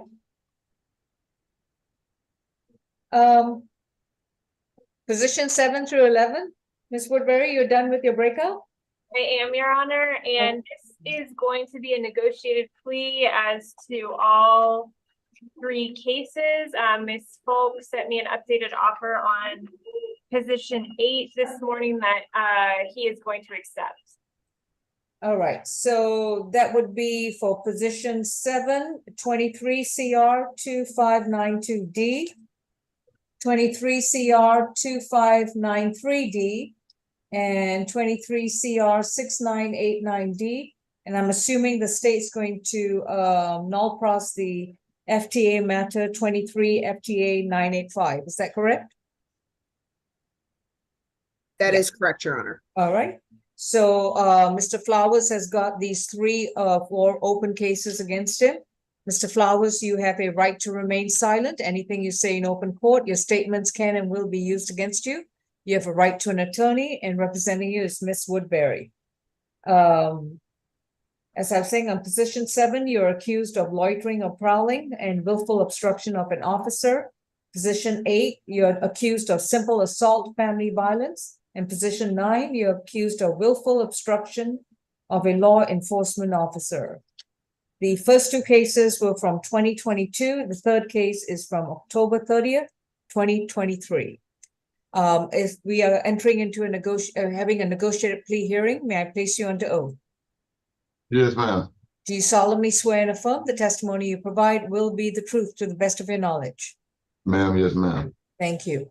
Ms. Folk, is this a global offer for all 3 cases? It is, and I'll just go case by case so there's no confusion on the clerk side. On count 1 and 2, on the first position 7, the state's recommendation is 12 months probation, 64 days. Credit for time served 32 days. That's going to be from October 30th of 2023. The balance will be suspended, and there's a stay away from 6129 Old National Highway, South Fulton, which is the Chevron gas station. And on count 2 of that charge, we can just do time served. So that would kind of work through that case. Okay. Position 8, on count 1, it's going to be 12 months probation, serve 60 days in jail, credit for time served 32 days. Again, that's from October 30th, 2023 to today. Balance probated. That's going to be no further contact with Deanna Young and Ashley Young. Stay away from 6655 Pepper Mill Lane. 8 weeks of anger management and 40 hours of community service. Count 2 would run 12 months probation concurrent with count 1. All right. And that was 8 weeks of anger management? Anger management, yes. Okay. Position number 9 is going to be time served 31 days, and that is from October 30th of 2023. And as we've already stated, on the last position, position 10, the state is going to null pros upon the plea to all of these. The state would ask the defense to stipulate, and on count 11, we're doing a null pros as well. The state would ask the defense to stipulate as to venue, factual basis, and identification for the purposes of the plea. For purposes of the plea, we do. And Judge, he has another matter holding him, so he won't, assuming the court accepts the negotiated resolution, he would not be able to report right away, but as soon as he's released. Okay. And where's this hold? Here in Fulton or somewhere else? It is, Judge. It's here in Fulton. All right. Mr. Flowers, have you consumed any medication or alcohol? No, ma'am. And have you understood the discussions that your attorney has had with you regarding the plea offers? Ma'am, yes, ma'am. Are you satisfied with your attorney? Yes, ma'am. And is anyone forcing you or inducing you to take a plea on these three cases against you? Ma'am, no, ma'am. And Mr. Flowers, if you decide to plead guilty to these charges, you will eventually have to report to probation, and you will be reporting until these conditions are completed and then some. Yes, ma'am. All right. Please understand that if you decide to take this guilty, to enter this plea in these cases, you would have to give up your constitutional right to a trial in front of a judge or a jury, to be able to have the assistance of counsel, to confront your accuser, to challenge the evidence brought against you, present any defenses if you choose to do so, and have the state try to prove the cases against you beyond a reasonable doubt. Are you prepared to give up these rights? Yes, ma'am. On position number 7, loitering or prowling and willful obstruction of an officer from November 30th, 2022. How do you plead? Guilty. Your sentence is 12 months to serve 64 days, credit for time served 32 days. The balance is suspended, which means that your obligations for this case is completed. However, you need to stay away from the Chevron gas station at 6129 Old National Highway in South Fulton. Otherwise, you'll be arrested again. Yes, ma'am. In position number 8, you are accused. How do you plead to simple assault, family violence, and criminal trespass? Guilty. Your sentence is 12 months to serve 60 days, credit for time served 32 days. You'll be on probation. Once you resolve any holes, you'll report to probation on the first available Monday, Tuesday, or Thursday before 3 p.m. While you're on probation, you are to complete 40 hours of community service, 8 anger management classes. Those are 8 weekly classes. Have no contact with Deanna and Ashley Young, and you cannot return to 6655 Peppermill Lane in Atlanta, Georgia. Yes, With ma'am. regards to position 9, how do you plead to one count of willful obstruction of an officer from October 30th, 2023? Guilty. Your sentence is time served, which is essentially 12 months to serve 62 days, credit for time served 31 days. That concludes your obligations for that case. Thank you. Thank you, Judge. All right. And Judge, I'm so sorry, I forgot to ask, would the court consider waiving probation fees on position 8? He tells me he's on SSI, he has a colostomy bag. I will waive probation fees for the first 3 months. Thank you, Judge. Thank you, Judge.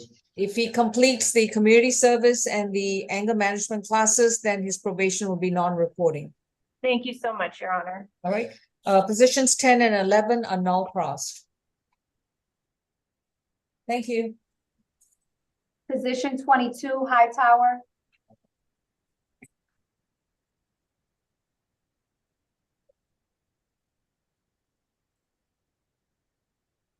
State versus Maria Ann Hightower, accused of 2 counts of battery and willful obstruction of an officer, accusation number 21 CR 2038Y. The alleged incident date was from December 13, 2020. Miss, is our court reporter still with us?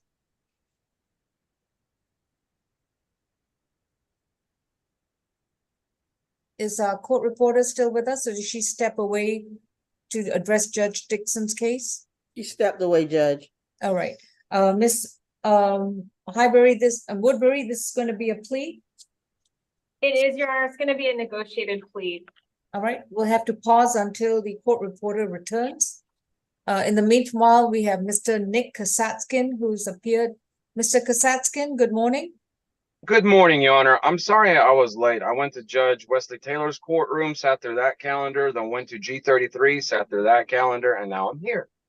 Well, we appreciate you coming. Your client, Ms. Cunningham, I've reset her cases to December 7th. Was it December Mr. Cunningham? It was Mr. Matthew Petty's, I believe. Mr. Matthew Petty, excuse me. And Your Honor, that was the transfer case. oh, okay. Yeah, that was the case that was pending. Oh, that's right. I'm so sorry. I'm getting confused with the Cunningham case. Sorry about that, Mr. Kasatskin. Yes, Ms. Falk, if you want to make your announcement, Mr. Matthew Pettis was on Zoom. Yes, Your Honor. The state's announcement was that based on the fact that the cell phone that was the subject of the theft by receiving stolen property charge is the same cell phone taken from the victim that is the subject of the pending armed robbery case under 23 CP 223294. The state has transferred that charge to join the remainder of the case under 23 CP 22393294. And so the case will just be added to that charge, will just be added to the armed robbery and aggravated assault case, Mr. Kasatskin. Fantastic. Thank you so much. That being my only matter, may I be excused? Yes, thank you, sir. You're free to go. Thank you. All right, and Ms. Fox, you can go ahead and submit the transfer order directly to Ms. Champion. I did, as well as the FTA null process on Mr. Flowers' cases. Okay, unfortunately, I won't be able to handle any revocation or plea hearings at the present time until my court reporter returns from Judge Dixon's court. Do I have any matters that need to be addressed that can be satisfied by the recording feature of the Zoom hearing? Judge, we have positions, this is going to be on the probation calendar, positions 1 through 4, Davis. Yeah, that's also requiring a court reporter for a revocation hearing, 1 through 4, right? Yes. Your Honor, on 1 through 4, as her defense counsel, I could state that she stipulates to what I've told her the recommendation is. And she is pleased with it and okay with it. It's a time served recommendation. Yeah. Well, I don't have a court reporter, but I only have the recording feature of Zoom. So if you want to waive the requirement of a court reporter for revocation hearing, that. I think that would be very good, Your Honor. Yes, she would like to do that, waive the court reporter. The recording can be accessed in the future. I don't think there'll be any controversy. Ms. Falk, any objection? No objection, Your Honor. All right. We are addressing Agatha Davis, positions 1, 2, 3, and 4 on the probation revocation matter. Ms. Davis, you have a right to remain silent. Anything you say in open court, your statements can and will be used against you. You have a right to an attorney, and Mr. Michael McLean will be representing you. We have the case number 1, Agatha Davis, in which the charges were theft by shoplifting, willful obstruction of a law enforcement officer, and criminal trespass. The remaining, and then position 4, we have 22 CR 0067758, and that involved charges of theft by shoplifting, criminal trespass, and possession and use of drug-related objects. Position 1 and position 4 were the underlying cases in which convictions were obtained. And position 2 and 3 are the probation violation matters, 23 PB 1607 and 23 PB 1608. Ms. Davis, this is a probation revocation matter with the 2 cases I've identified as the underlying factors. Officer Allison, you're still deemed to be under oath. What is the recommendation for positions 1 and 4? For position 1, she did not report as directed. Has to complete a shoplifting course. She has 159 days remaining. Position 4, she failed to pay probation supervision fees in total $280, victim crime funds in a total of $63. Failed to report as directed. Have to complete a shoplifting course and also have 159 days remaining. Probation is recommended for time served and case closed for both cases. Okay, I'm sorry, I'm gonna have to take a brief break, just 1 second. The judge will move on just a second. Hopefully she'll agree. Certainly you do. I told the judge you are. Now you got a place to live in? Where are you gonna live? Mom? Sorry about that. Could you repeat the second recommendation for position 4? For position 4, it is also time served and case closed. Okay. Mr. McLean, it seems like the state's recommending that both cases be time served, the remaining time commuted, and that the cases be closed. What's the defense's position? She asked the court to follow that recommendation. But you understand that they will both be marked as a violation. Yes, Your Honor. All right. Positions for the underlying cases on positions 1 and 4, the court will accept the probation officer's recommendation. The time is commuted. I mean, the time that she served is commuted to time served, and this will close out both these cases, and hence will also close out the probation violation cases. And they will both be recorded as probation violations. Thank you. I apologize. I'm doing this remotely, so we have this background noise, and I hope it's not interrupting.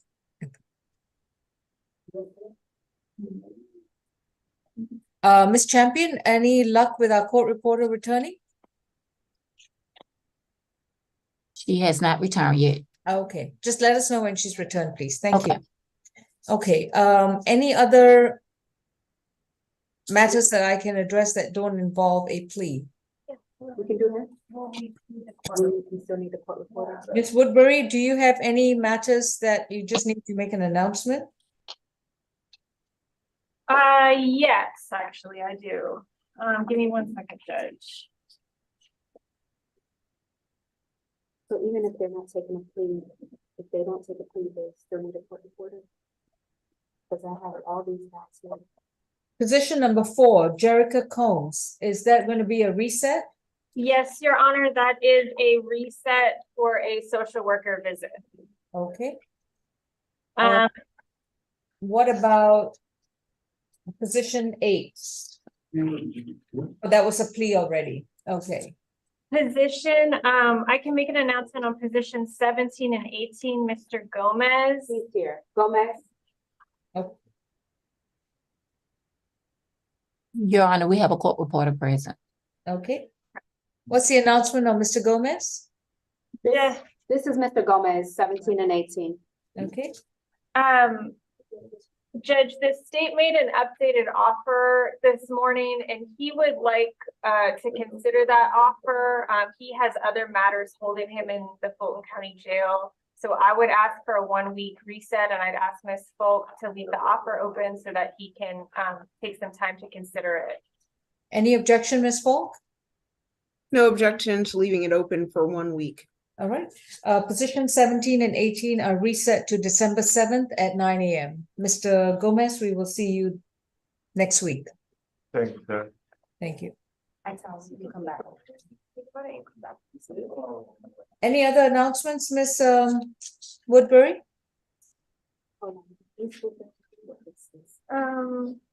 Otherwise, we will take your next plea.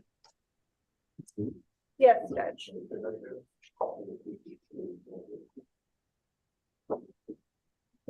I would like a breakout with Michael Hendricks, position 20 and 21, whenever we can squeeze that in. Where is Michael Hendricks located?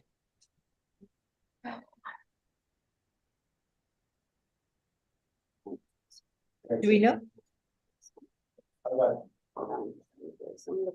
right, who do you have seated with you?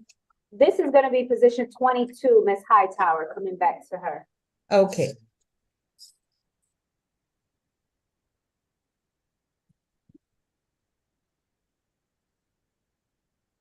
Maria Ann Hightower is case 22 CR 2038Y, accused of 2 counts of battery and willful obstruction of an officer from December 13, 2020.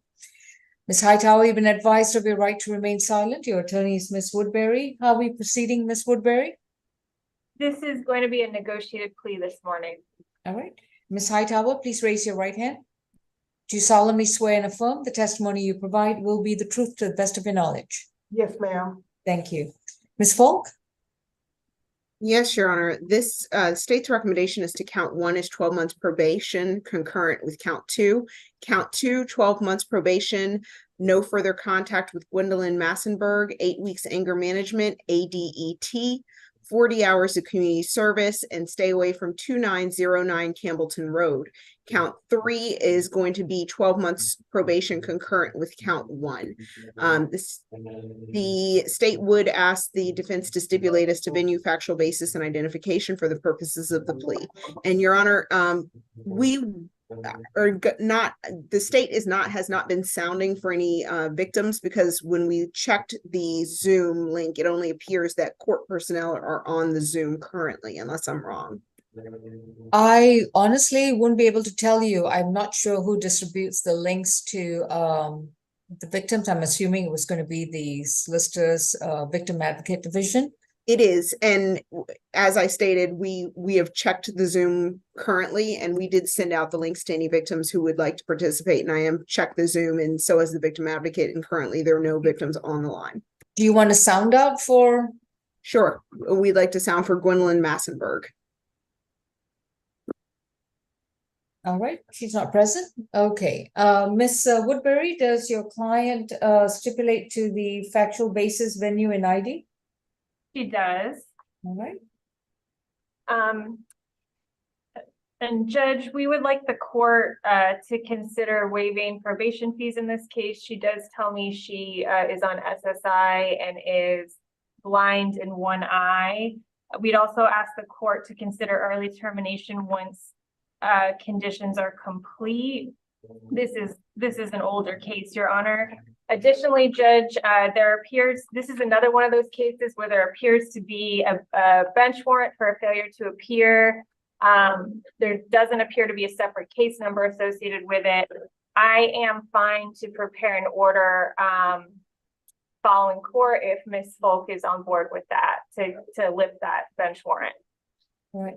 Ms. Folk, with regard to Ms. Hightower, I'll grant a 3-month waiver, including December, January, February, waiver of probation fees. Any objection to non-reporting upon completion of the conditions? The only thing the state would ask is that the defendant allowed to go non-reporting after 6 months.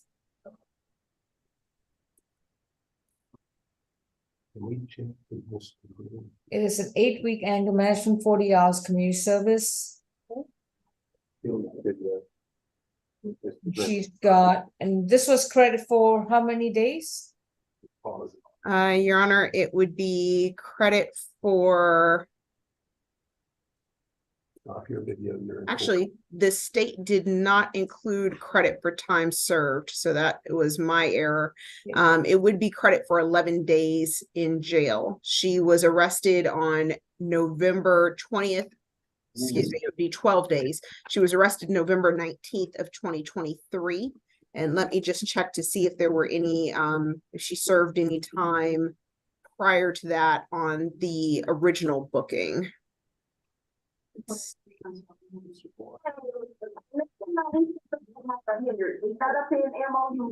And it appears when she was initially arrested, Your Honor, she served 3 days. So it would be a total of 15 days credit for time served. The state did not ask for any additional jail time in this case. So if we need to modify it to serve 30 days and then receive credit for time served 15 days, that's fine with the state on count 2.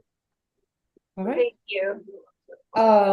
Miss Woodbury, it would be a 4-month waiver of probation fees.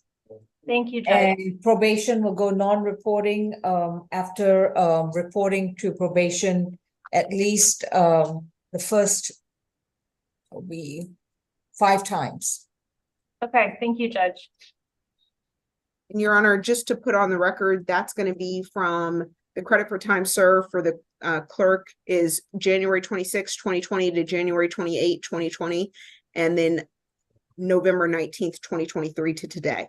Okay. Thank you, Ms. Folk. All right. So we've stipulated to the factual basis, venue, and ID. Would that be correct, Ms. Woodbury? Yes, Judge. All right.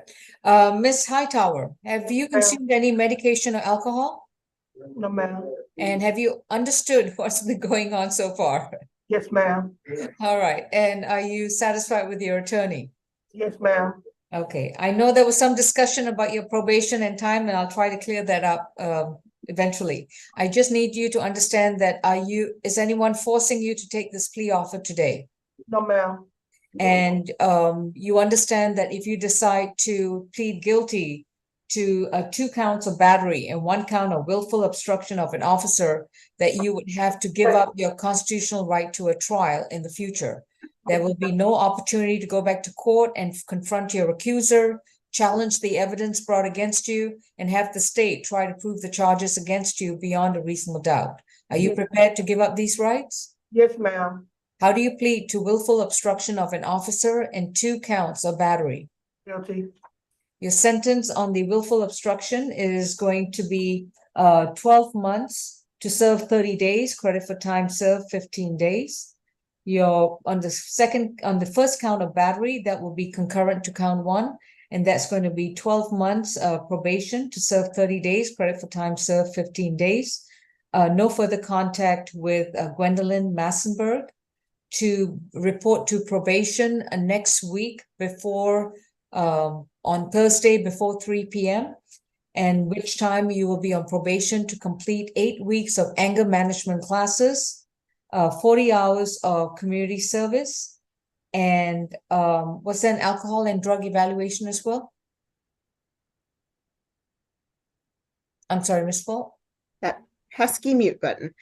Your Honor, it was ADET, yes. Oh, ADT, yeah. And submit yourself to an alcohol and drug evaluation and submit yourself to any treatment that's required. You're also to stay away from 2909 Camilton Road in Atlanta, Georgia. Do you understand? Yes, ma'am. All right. And for the second count of battery, that's going to be 12 months to serve on probation concurrent to count 1. Now, I'm going to waive your probation fees for the first 4 months, which would mean December, January, February, and March. So during those 4 months, your probation fees are waived, but you must report every month. Okay? Yes, On ma'am. the 5th month, you must pay probation fees and you must report to probation. Yes, ma'am. All right? Yes, And ma'am. if you have completed all the conditions by the end of your 5th visit, then your probation will be non-reporting. So that means you must report at least 5 times, 5 consecutive times beginning next week. Yes, ma'am. All right? And then after that, it'll be non-reporting as long as the other conditions are completed. Yes, ma'am. That concludes your case. Thank you. Thank you. And Ms. Woodbury, please submit the dismissal of the FTA in her case. I will. Thank you, Judge. Thank you. Positions 12 and 13, Freeman. All right. I have a Bion Green who's appeared on Zoom.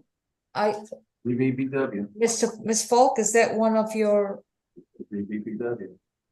And you said the name was Byron Green. Byron Green is on the He Zoom. is on the domestic violence bench warrant calendar, Your Honor. Okay, thank you. I'm sorry, Francois, was that 5 and 6? This is positions 12 and 13, Mr. 12 Freeman. and 13. Okay, thank you. This is Jerry Freeman, Yes, ma'am. who has a criminal trespass case and a bench warrant matter. The criminal trespass is 23 CR 896F from February 14th, 2023. And the bench warrant is 23 FTA 1066 from November 2nd, 2023. Mr. Freeman, you've been advised of your right to remain silent, and your attorney is Ms. Woodbury. And this is 12 and 13, and this is going to be a negotiated plea. Mr. Freeman, if you please raise your right hand. Do you solemnly swear and affirm that testimony you provide will be the truth to the best of your knowledge? Yes, you will. All right. Ms. Falk, what is the recommendation for criminal trespass? Yes, Your Honor. On position 12, the criminal trespass, it is 12 months probation, served 22 days, credit for time served 11 days. That's going to be, he served a day on 2 February 15th, 2023, and then he's been in custody since November 20th of 2023. Balance suspended. Stay away from 1450 Donnelly Avenue, which is the BP gas station. As I stated, that is going to be a balance suspended plea, and on count 2, the FTA, we are going to be null crossing that upon this plea today. So that's Donnelly Hollowell Avenue? Donnelly Avenue, Donnelly Donnelly. Okay, got it. Okay. Ms. Woodbury, do you stipulate to the factual basis, venue, and ID? We do. All right. Mr. Freeman, have you consumed any medication or alcohol? No. And have you understood the proceedings? Yes. Are you satisfied with your attorney?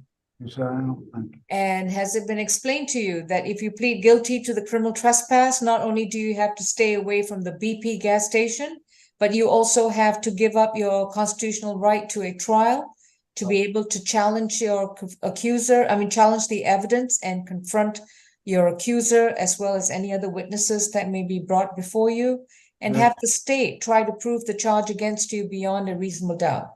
Yes, ma'am. Are you willing to give up those rights? Yes. How do you plead to 1 count of criminal trespass? Yes. Your sentence is 12 months to serve 22 days, credit for time served 11 days. Balance suspended. Do not return to the BP gas station at Donnelly Avenue at 1450. Otherwise, you are back where you are sitting on right now. All right. Thank you. Thank you. Positions 2 and 3 camps. And Ms. Camp's preferred pronouns are she, hers. And this was Well, negotiated. that's not the problematic thing. I'm just trying to figure out how to spell pronounce the first name. Espantonio.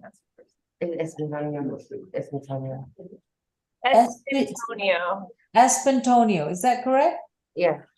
Espantonio Camps has got 23 CR 005-263J, accused of theft by shoplifting from August 16, 2023.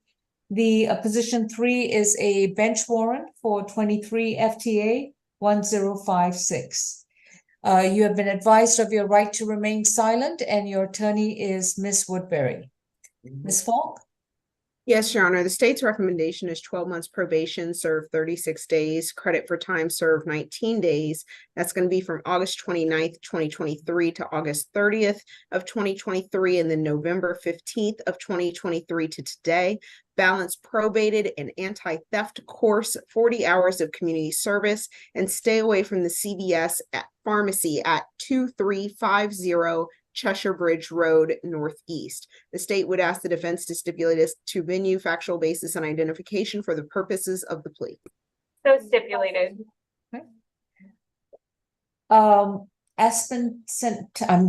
Espantonio, is that correct? Yes. Okay. Have you consumed any medication or alcohol? No. And have you understood the proceedings so far? Yes. Are you satisfied with your attorney? Yes. And is anyone forcing you or inducing you to take? No, you don't even let me finish the question. I'm sorry. She's just nervous. Well, okay, let me finish the question. Then maybe I'll be asking you, would you be, all right, never mind. Is anyone forcing you or inducing you to take the plea offer today? No, ma'am. Have you, are you entering a plea to this charge freely, willingly, and knowingly? Yes. With regards to the knowingly, do you understand that you would have to give up your constitutional right to a trial before a judge or a jury to be able to challenge the evidence brought against you, confront your accuser, and have the state try to carry its burden to prove the charge against you beyond a reasonable doubt? Are you prepared to give up those rights? Yes, ma'am. How do you plead to 1 count of theft by shoplifting? Guilty. All right. Please understand that this is a conviction on your record. If you collect 3 or more convictions of this particular offense, the subsequent arrest will be a felony charge. Yes, ma'am. Your sentence for this conviction is going to be 12 months to serve 36 days, credit for time served 19 days. I think that means you have one more day to serve at the jail. Thank you. Is that your understanding, Ms. Woodbury?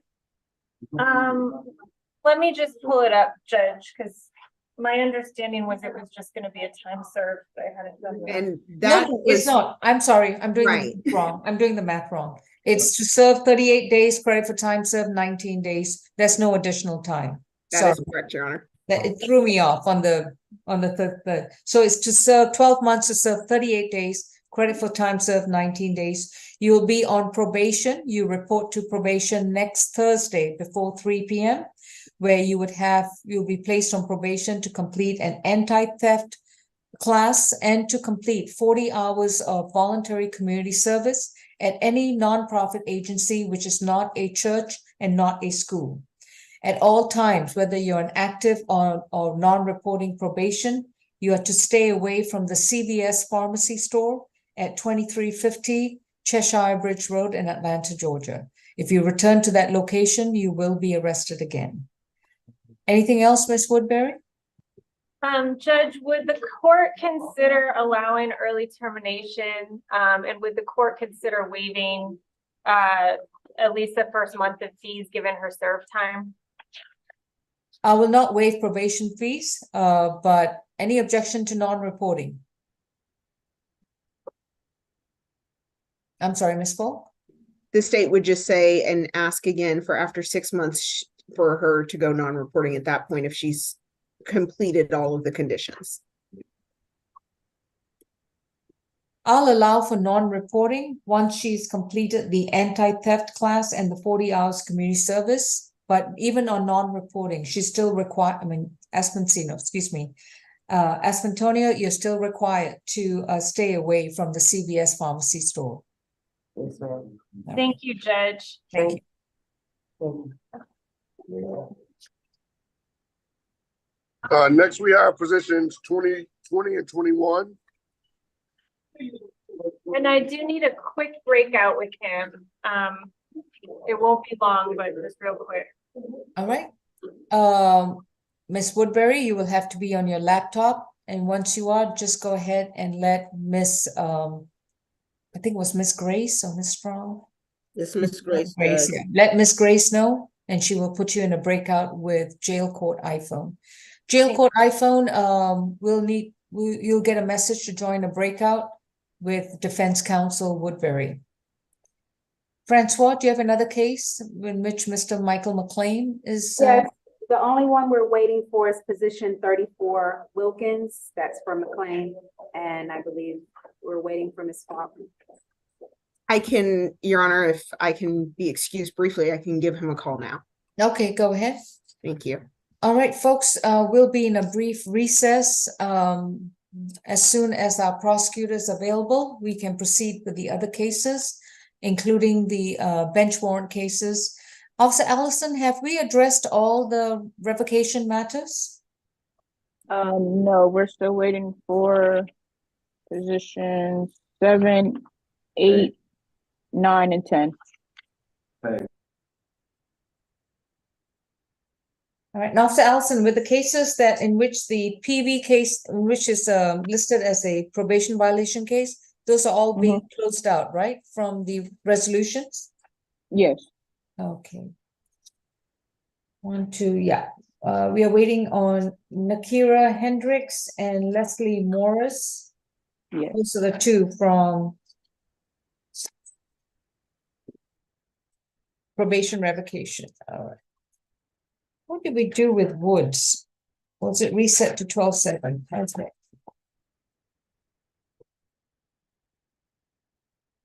And who is going to be in the breakout with me for our 11 o'clock competency calendar? I see Kia Burgess is present. And Attorney Jinx, she's on.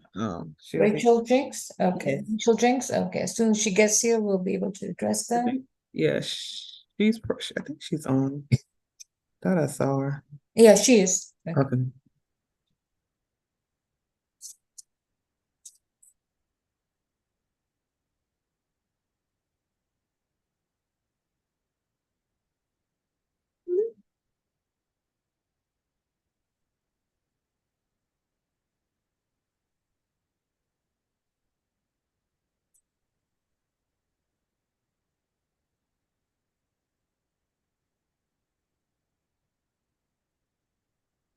thought I printed that.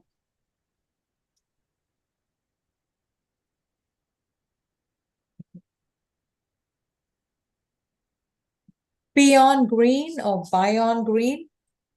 Okay. Right, you need to position yourself so that the light faces you. I can, okay. Yeah, perfect. Okay. And who's your attorney? Need to unmute and let me know.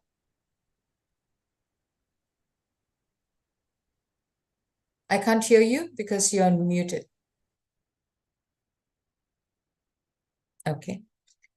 Miguel Pedreza Delgado. Yes, ma'am. Who's your attorney, Mr. Green?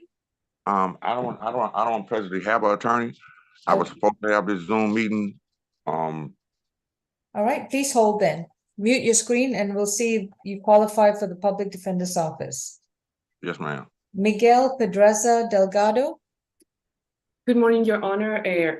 All right. This is our client. We're just waiting for Attorney Schumacher to join the meeting.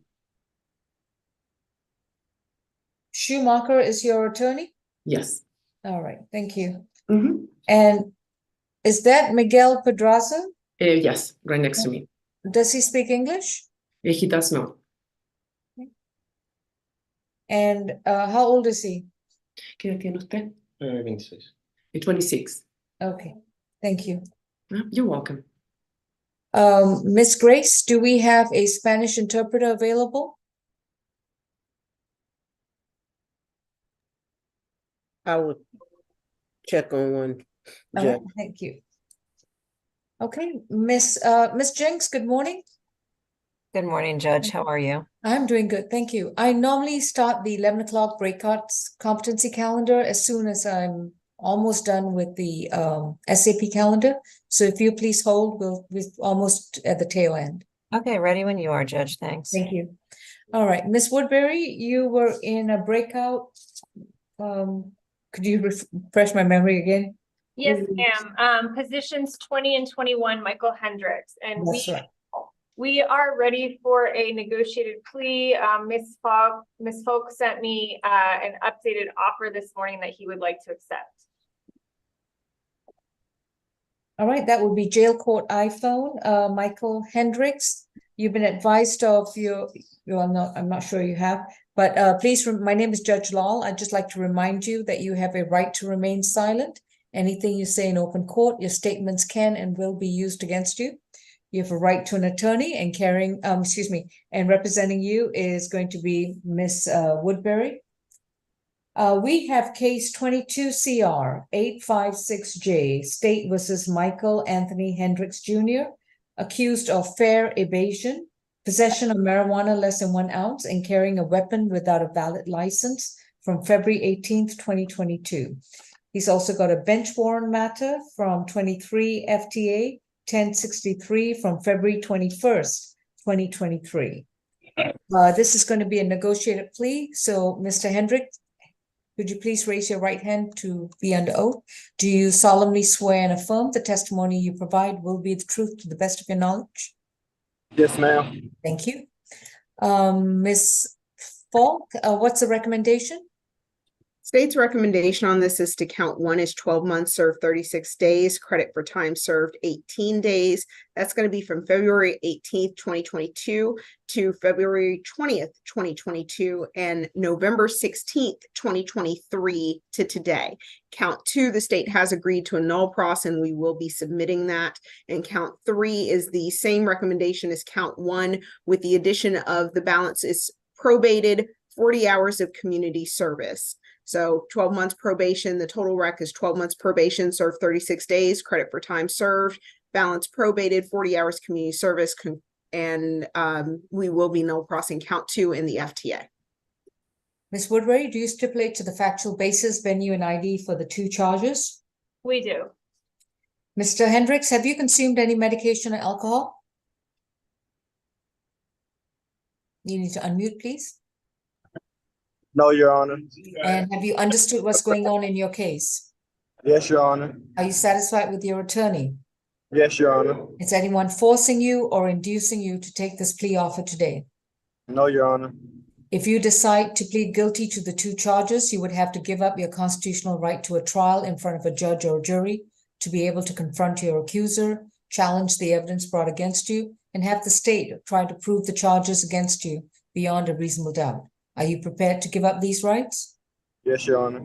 How do you plead to 1 count of fair evasion and 1 count of carrying a pistol without a valid license? Guilty.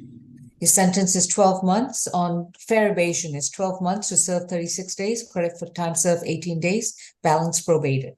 On count 3, carrying a weapon without a valid license, is 12 months to serve 36 days, credit for time served 18 days, balance probated. You will report to probation. Any holds, Ms. Woodbury? He does, Your Honor. He has a hold out of Fulton County. All right.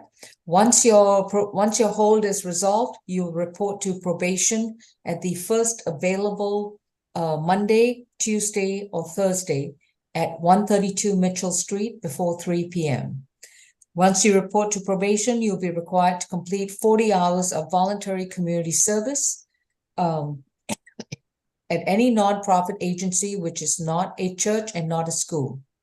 After you've completed the community service, I'll have your probation as non-reporting. However, whether it's active or non-active probation, you are not to possess and not to be in possession of any firearms. Do you understand? Yes, Your Honor. Thank you. On count 2, marijuana charge is null prost. Thank you. Thank you. Positions 9 and 10, Morris.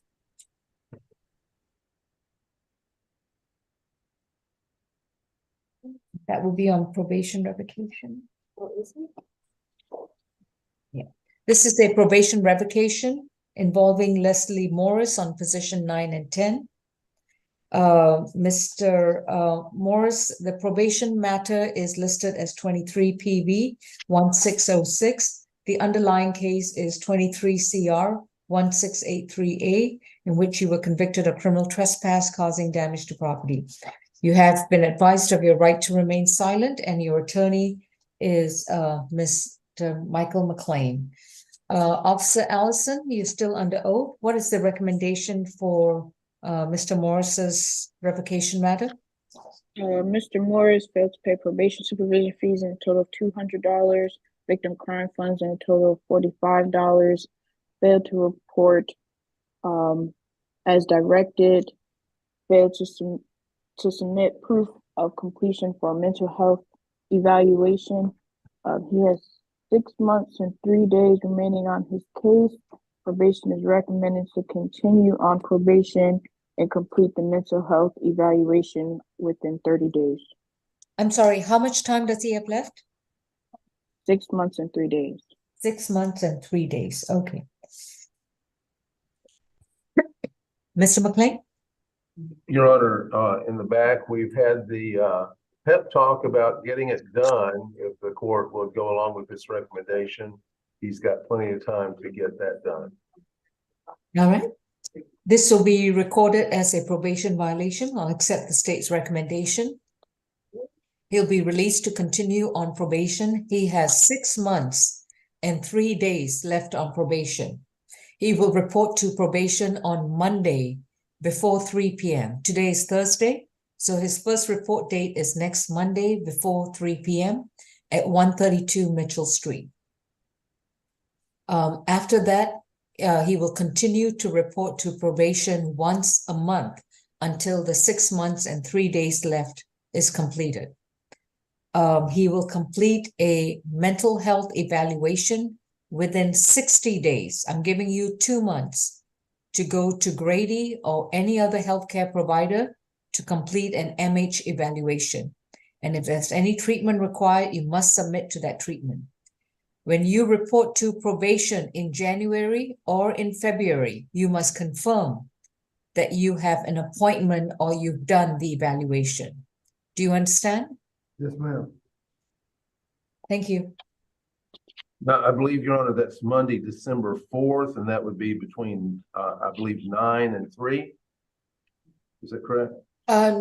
Monday, December 4th, yes.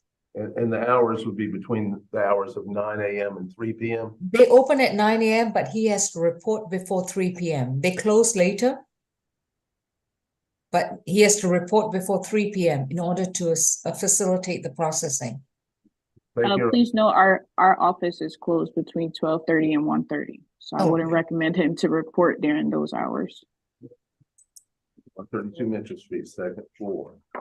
Lunch break. It's best to do it in the morning before noon. Okay. Any other cases at SAP? We have Wilkins. Yes, Your Honor, we have the Wilkins case. Wilkins, and then we have one probation matter left on the calendar, on the probation revocation calendar, and that would be Leslie Morris. No, it's Kiba. Oh, I'm sorry, we just did Leslie Morris. Different Hendricks than before, Your Honor. Judge, this is position 34 Wilkins. Okay. Oh, Nakira Hendricks. Okay, that's the other revocation matter. Okay. Position 34 on the SAP calendar. This is State versus Kevin Wilkins. Mr. Wilkins' case is 23 CR 7227J, in which he's accused of 2 counts of simple battery family violence. With regards to position 34, Mr. Wilkins, you've been advised of your right to remain silent, and your attorney is Mr. Michael McLean. Mr. McLean, will you waive a reading of the accusation? Your Honor, this is going to be a negotiated plea now. We had the conversation on the phone with the state. Okay. And they've got a recommendation that we join and handshake deal and all those expressions. Okay. Mr. Wilkins, please raise your right hand. Do you solemnly swear and affirm the testimony you provide will be the truth to the best of your knowledge? I do. And Ms. Falk, what is the recommendation for Mr. Wilkins? State's recommendation is to count 1 is 12 months, serve 38 days, credit for time served 19 days. That's going to be from November 12th of 2023. Family Violence Intervention Program, no further contact with Nashia, and that's Nashia Wilkins. Stay away from 609 Thurman Street, Atlanta, and 40 hours community service. Count 2, which is to run concurrent with count 1, it's just 12 months probation. The state would like to sound for Ms. Nashia Wilkins at this time and would ask the defense stipulate as to venue, factual basis, and identification for the purposes of the plea. We do so stipulate. By the way, the place of incident, is it 609? That's actually just a park where they had the kids to play. Okay. We are still asking for a stay away. Okay, stay away from that park. Yes. Can't go to that park. I agree. All right. Ms. Wilkins has not announced present. Mr. Wilkins, have you consumed any medication or alcohol? No, ma'am. And have you understood the proceedings so far? Yes, ma'am. Are you satisfied with your attorney? Yes, ma'am. Is anyone forcing you or inducing you to take this plea offer today? No, ma'am. And has it been explained to you that if you decide to plead guilty, you will be giving up your right to a trial before a judge or a jury to be able to confront your accuser, challenge the evidence brought against you, and have the state try to prove the charges against you beyond a reasonable doubt? Are you prepared to give up these rights? Yes, ma'am. How do you plead to 2 counts of simple battery family violence? Guilty. On first count is going to be 12 months to serve 38 days, credit for time served 19 days. Do you have any holds? Does he have any holds? I believe not, Your Honor. I should also ask, the FBIP course is rather expensive. Any break the court could give him on fees, financial matters would be greatly appreciated because. How old is he? What is your age? 43. 43. You can get a job. Thank you. No waiver. As I was saying, once he's released, he must report to probation next Thursday, which is going to be and before 3 p.m. So that'll be December 6th. Once he's on probation, he will need to complete the following conditions: a 24-week domestic violence intervention program. As you have just under 11 months to complete the Domestic Violence Intervention Program. Make sure that you start the program in time in order to complete the 24-week program. So hopefully you will obtain a job and save your money and complete your classes in addition to paying your probation fees. While you are on active probation, you are not to have any contact with Nashia Wilkins, and you are to stay away from Miss Wilkins wherever she happens to be, whether it's at her home, at her employment, at the park, wherever she happens to be. You need to be physically 200 yards away from her. You're also to stay away from the park at 609, I think it was Thomas Street in Atlanta, Georgia. Thurman Street, excuse me. Thurman Street, yeah. Also, you need to complete 40 hours of community service at any nonprofit agency, and that must be done within the 11 months that you have on probation, and you can do that at any agency that's not a church and not a school. Count 2 will be concurrent to count 1. Thank you. Thank you, Your Honor. All right. Any other cases, Francois, on the SAP calendar? That's it. We're completed here in courtroom 2, Judge. All right. Thank you. Judge, sir, I do need to make an announcement on position 23 and 24, King Jones. He believes somebody's going to be paying his bond on the FTA, so I just ask that we reset that 1 week. All right. Position 23 and 24 is reset to December 7th. Thank you. Miss Grace, any luck with a Spanish interpreter?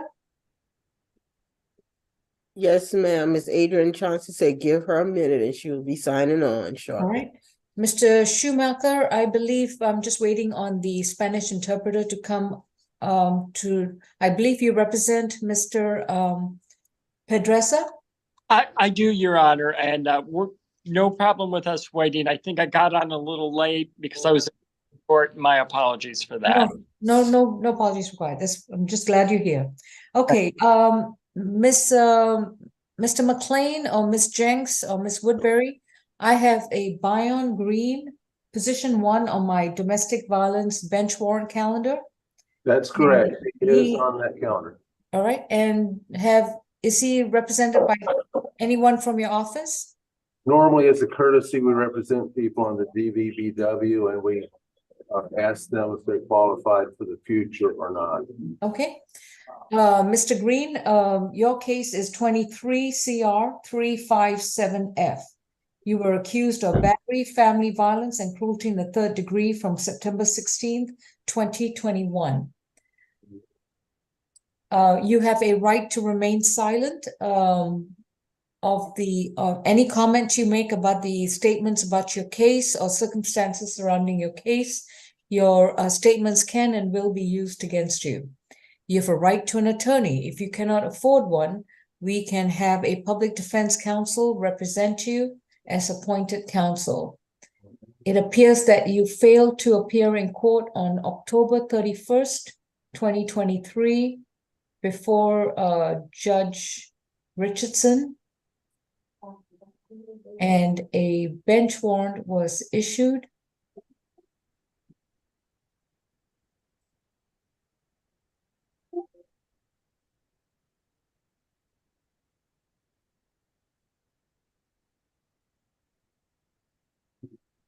All right, and you have filed a request to set aside the bench warrant. I cannot make out your handwriting for the address. So I think it's M-O-Z-A something?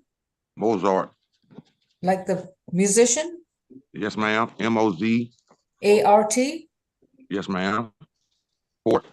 Okay. Court. All right. Would you like an opportunity to speak to a public defense attorney? Yes, ma'am. I'm presently paying probation. I have my probation ID. My probation officer's name is C. Noel, and I thought I was finishing. This is a bench warrant and an open active case. This is not a probation matter. So again, I ask, would you like to speak to a public defense attorney? Yes, ma'am. All right. Miss Grace, if we could place Bion Green and courtroom 2 in a breakout, please. Your Honor, we've spoken. If I might make if it's not out of turn, an explanatory comment may help. Oh, Here- you've spoken already? Because he told me he hasn't spoken to anyone. No, I spoke to him several days ago. He was reset to today from Tuesday because of the electronic link was not sent to him. So they reset it to today. Your Honor, he has a 14 CR case. He also has a case which is open, which is past that. When one looks at his booking, let's see, if you go to Odyssey and go to jailings, and if you look at the last jailing he has, one of the things he was released on shows the date of offense of the current open case, and to the right of it, oh my goodness, it says probation. So I'm Yeah. sorry. Okay, let me get to the right window. I'm so sorry. Yeah, Bion Green. Last time he had a jailing. I'm looking at his jailings calendar. I don't see anything past this case, so maybe No. I have different access. If you go to his name and then go to jailings. Okay. You see the thing where he was released and had several charges. In the middle of that group is a notation to the right-hand side of probation. He thinks he's on probation on this case. And apparently it looks to me like some kind of error because the date of alleged offense on this open case is stated right there next to the word probation. That kind of explains why he thinks he's on probation, because the last time he was put out of this jail, it was noted that on this thing, it was probation, and that does not comport with the idea that he never has entered a plea, and he doesn't understand that. All right. Would the prosecutor like to enlighten us on all this? I've got a booking number 230-1044. He was booked in on January 20th, 2023. He was released on January 21st, 2023. He was confined for 2 days. Your Honor, I think the jail booking that Mr. McLean, the PD McLean is referring to is 182-4511. That booking was from December 6th of 2018 with a release on February 7th of 2019. The offense that he's here for today happened January 20th, 2023. So unless he traveled back in time 4 years ago to enter that probation, it is not logistically possible that his booking that we're looking at, where it says probation in the notations, which I see, that booking from 2018 would have ever applied to a booking in 2023. Okay. All right. Mr. McLean, I don't see any probation matters that justify his failure to appear on October 31st, 2023. So what else do we have? Your Honor, he is apparently on probation. I'm not sure what office that's with, and that may be the source of some confusion. I'm going to ask him, do you have the phone number for the probation officer to which you are reporting? I have the probation ID number where I've been paying the JD. All right, let's get one thing clear. He is not on probation in the case that's before me right now.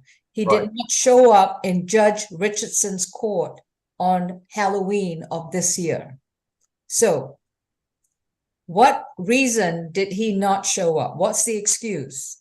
He thought he was already on probation mistakenly. So he wasn't looking for any mail. I see. All right. I have been paying probation to. Mr. Green, you are not on probation in Fulton County.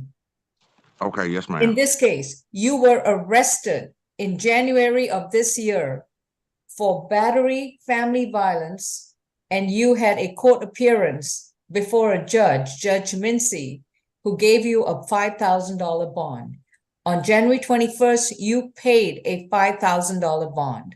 I don't know if this is jarring any memories, But right now, I have to decide whether you go back to jail or not for failure to appear before Judge Richardson. So Yes, I'm not buying the probation story. So if you want to speak to your attorney as to why you did not show up before Judge Richardson, I will give you that opportunity. Yes, ma'am. What would you like to do? I would like to speak to my attorney because I'm a little confused. I'm not confused, but I don't know why you are confused. All Yes, right. ma'am. Miss Grace, could you please place Bion Green and courtroom 2 in a breakout? Yes, ma'am. All right. Is Miss Chauncey? I think I saw Miss Chauncey or Yes, Your Honor. yes, I did. Thank you. All right. This is Miss Chauncey. Do you solemnly swear and affirm the information you translate will be a true and accurate translation with no changes or embellishments? Yes, Your Honor, I do. Thank you. You're Could welcome. we have Miguel Pedraza Delgado's screen open on, please? Miguel Pedraza Delgado puede prender su cámara. What position is that, Your Honor? Position 2 on the bench warrant calendar. Thank you. Señor Pedraza. Pedraza Delgado Miguel puede prender su cámara. Okay. I All right. heard. Thank you. All right, Mr. Miguel Pedraza Delgado, you are charged with battery family violence from a May 8th, 2022 incident. Señor Miguel Pedraza Delgado, usted tiene un cargo por golpes y lesiones, violencia familiar, incidente ocurrido el 8 de mayo del 2022. You have a right to remain silent. Anything you say in open court, your statements can and will be used against you. Usted tiene el derecho a guardar silencio. Todo lo que diga en este tribunal puede ser usado o será usado en su contra. You have a right to an attorney, and representing you is Mr. Kevin Schumacher. Usted tiene el derecho a ser representado por un abogado y su abogado es el señor Kevin Schumacher. Do you see your attorney on your screen? Usted puede ver a su abogado en la pantalla, lo está saludando. No. ¿No lo ve? No, he said no. Can you wait, miss? ¿Lo ve ahí? Saludando el señor, tiene la mano. Yes. Okay. You have a bench warrant for failure to appear before Judge Besson on March 2nd, 2023. Usted tiene una orden de arresto por no comparecer en el tribunal de la jueza Besson el 2 de marzo del 2023.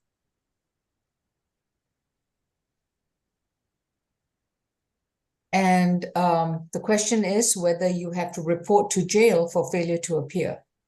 La pregunta es si usted tiene que presentarse en la cárcel por haber incumplido la comparecencia ante el tribunal. Mr. Schumacher? Señor Schumacher. Thank you, Your Honor. Gracias, su señoría. The notice that was sent to my client was missing the apartment letter. La And so it was notificación returned. enviada a mi cliente le faltaba el número de departamento, entonces eso creó problemas. And I believe the portal does reflect that it shows as returned.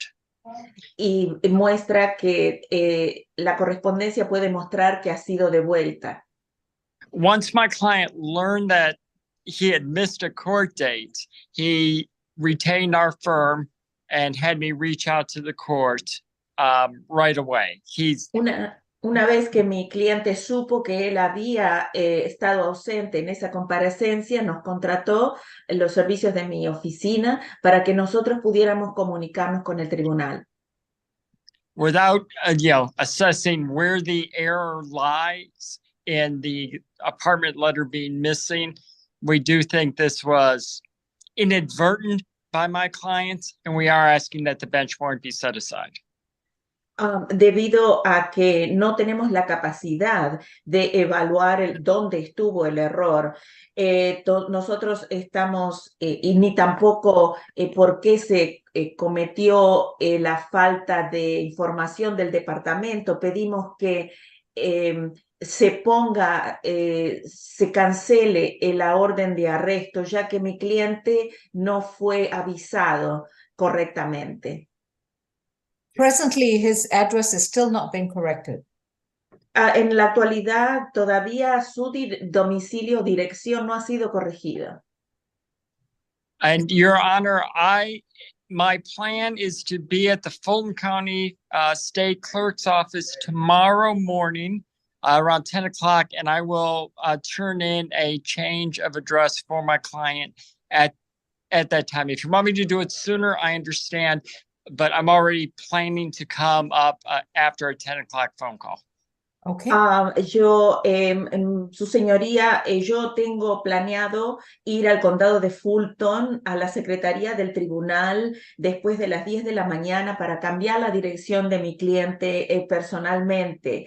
Si quiere que lo haga más temprano, lo puedo entender e intentar, pero voy a hacerlo ahora de acuerdo al plan después de las 10 de la mañana. Ms. Falk, any comment? ¿Algún comentario, señora Falk?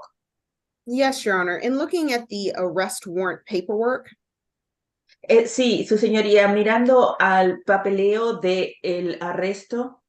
And the booking paperwork in the jail, his address was listed as 1470 Rain Tree Drive with no apartment address. One moment, please.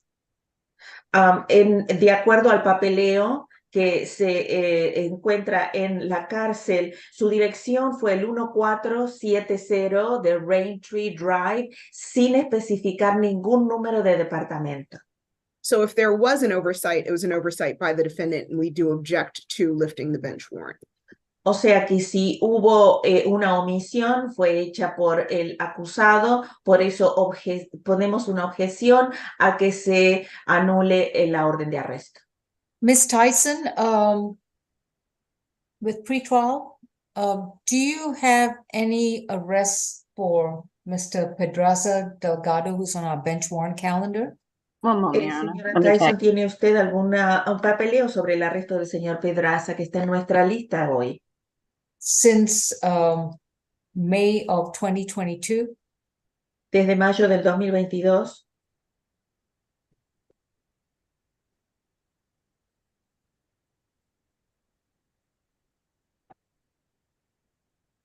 No, Your Honor. Okay. No, su señoría.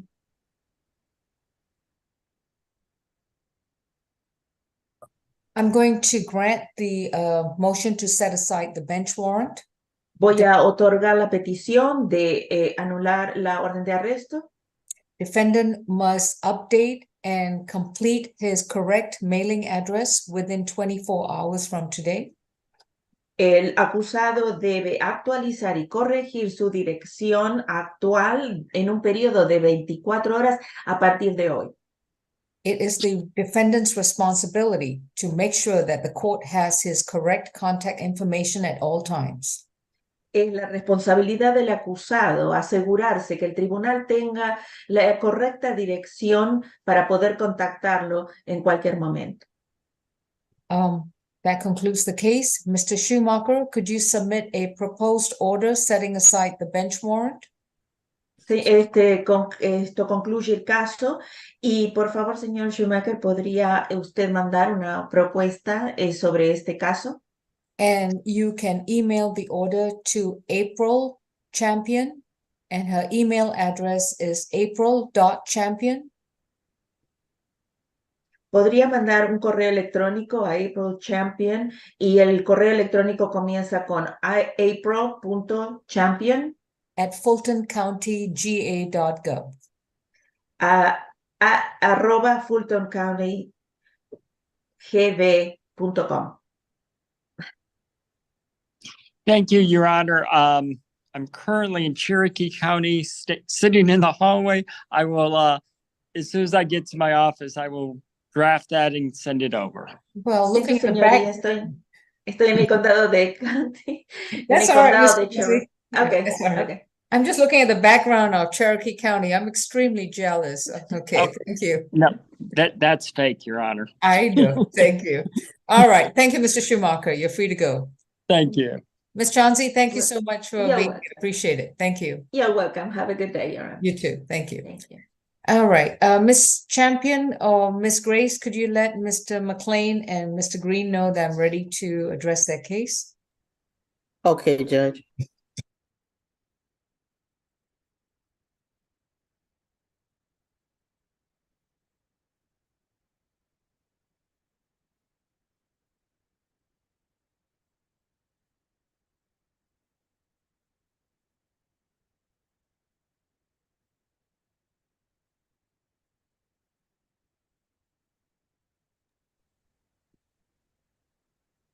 All right, are they out of the breakout? Or we can close out the breakout room?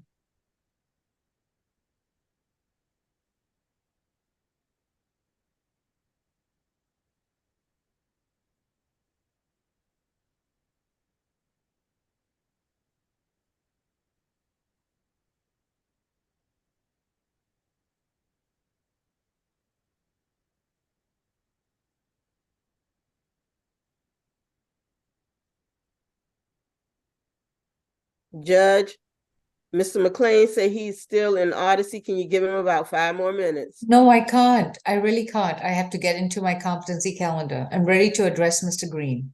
Okay, I'll let him know. Thank you.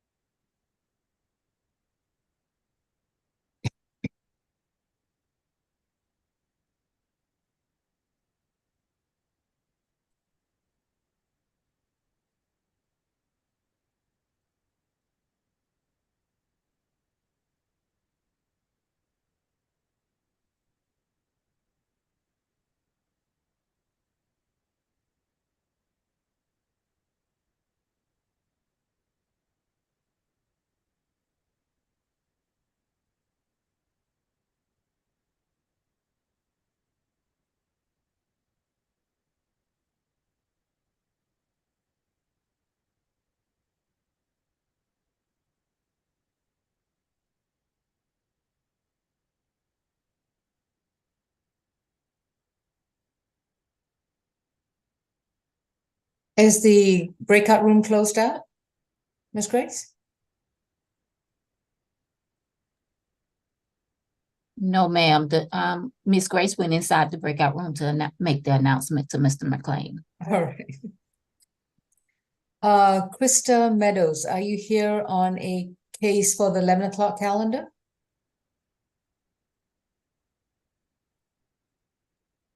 Yes, Your Honor, we All are. right.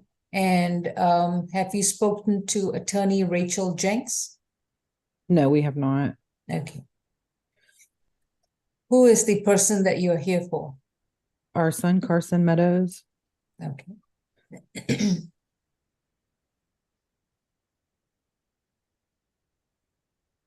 Is that the PD's case? It is, Judge. I have not spoken to those family members, however. I have an announcement ready. We've seen Mr. Meadows, but I haven't spoken to his family. Okay.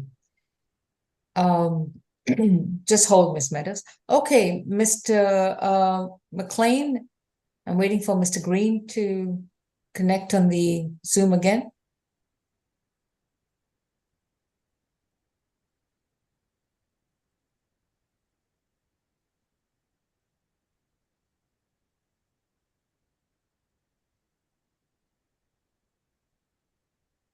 And Miss Tyson with pretrial, I'll need a report on Mr. Green as soon as he connects. Okay.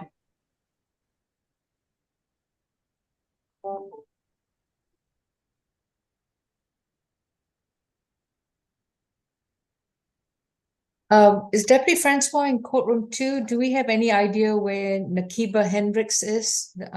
That's our remaining probation revocation matter.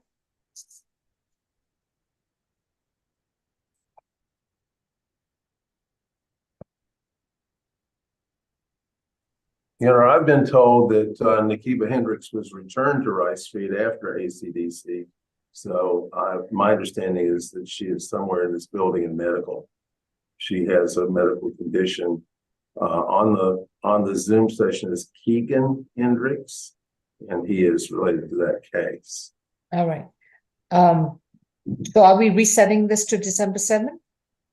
Well, I'd like to be heard on it, Your Honor, today if possible. He has some information. I hope it's in the form of the paper. Okay. All right, returning back to our bench warrant calendar, position 1, State versus Bayonne Green, 23 CR 357F. Mr. Green and his appointed counsel, Mr. McLean, have conferred, and apparently Mr. Green has indicated he was confused about some probation matter. I have looked up on Odyssey and Fulton County. I do not find any open or closed probation cases involving Mr. Bayonne Green. Ms. Tyson, with our pretrial officer, could you let me know what's going on? Yes.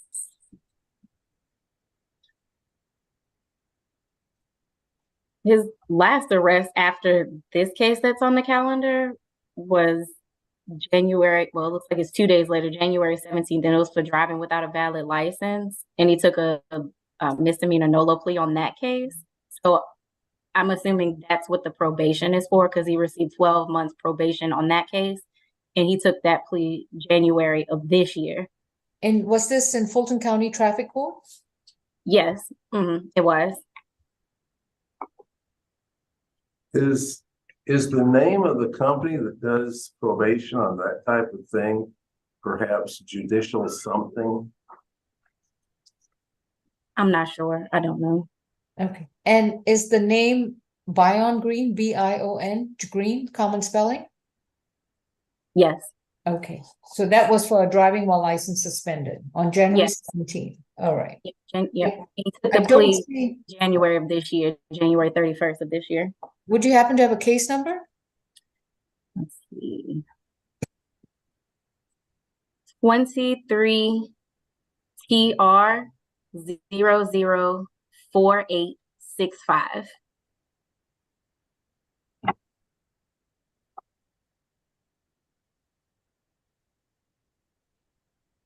(23 CR 004865). Is there a letter at the end of the case number?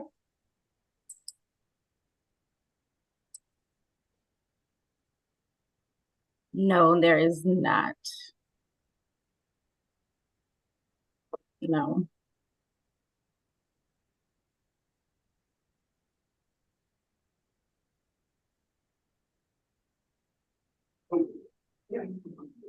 Well, we'll need that case number if I'm Mr.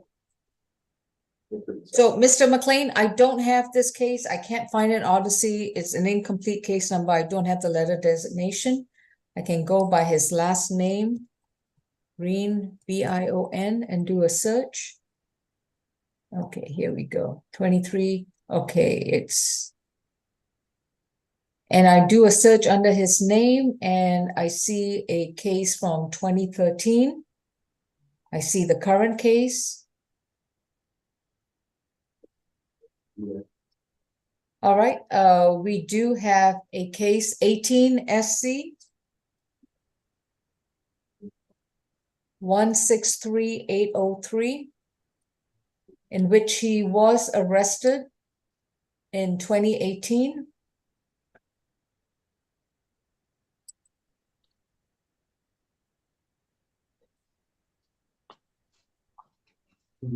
And that was a Superior Court matter.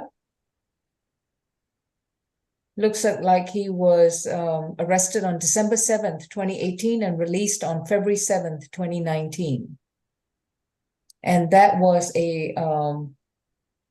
and he was on probation at that time for simple battery domestic violence from May 1st, 2013. I just can't find this traffic matter. Your Honor, the traffic matter that I'm seeing, unless I'm wrong, it looks like that 18 SC 163803 was for driving while license suspended, acquiring license plate for the purpose of concealing identity, possession of open alcoholic container, and possession and display of false identification, as well as giving false name. And by the way, he's got a bench, oh no. He's that got a bench warrant was- issued on that on April 9th, 2020. But that was set aside. Well, Okay. no, the bench warrant before that was set aside. So there was a bench warrant ordered, I'm seeing on 11/22/2019. Sorry, the order was filed 11/22/2019 after he failed to appear May 31st, 2019. He then filed a change of address form on February 28th, 2020, and another warrant was issued April 9th of 2020, according to the clerk's screen that I'm looking at right now. Yes. All right. Your Honor, what we're trying to do is we're trying to print out, have him send what's on the face of his phone that shows a professional probation matter company that's judicial something, and I think it's. Your Honor, I could give some light on the probation matter. He is on probation, but he's on probation with Municipal Court of Atlanta. The case number on that is 23TR004865. Thank you, Officer Allison. I appreciate that. Officer welcome. Allison, could I ask, is there a company called Judicial Innovations or something like that? Yes. It's Judicial Correction Services. He's in the same office. We are in the same office. It's just two different courts. It's Okay. JCS. They have, it is a, yeah, with City of Atlanta. Okay, that makes sense. City of Atlanta. That all makes sense now. Okay. That certainly, if I may comment, Your Honor, that certainly comports with what he told me Monday night was, he says, I'm paying JCS on a regular basis. He's paying JCS for a City of Atlanta traffic violation. Okay, but he's not addressing the battery family violence case we have right now, nor the fact that he has apparently an open warrant in a Superior Court felony case. So can we please get to why he didn't show up in court before Judge Richardson? Why? He didn't think he had another court date coming, Your Honor, so he was not watching his mail at all. All right, well, Ms. Falk? Yes, Your Honor. I don't know if I just don't read my mail because I don't think I have another court date coming as a valid excuse. Also with that 18 SC case, him having a warrant issued on that, and not to pile on, but his 2014 Fulton County family violence battery, he also bench warranted on that case before finally entering a plea. It just gives an overall picture of a person who's not going to show up for court, whether or not they're checking their mail. No, ma'am.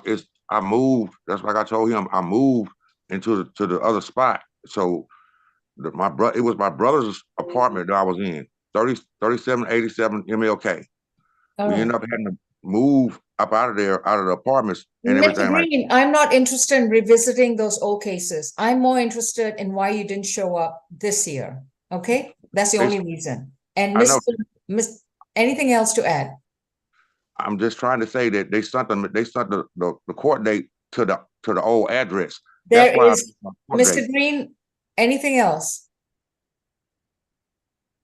I'm just telling you, I really don't have no excuse.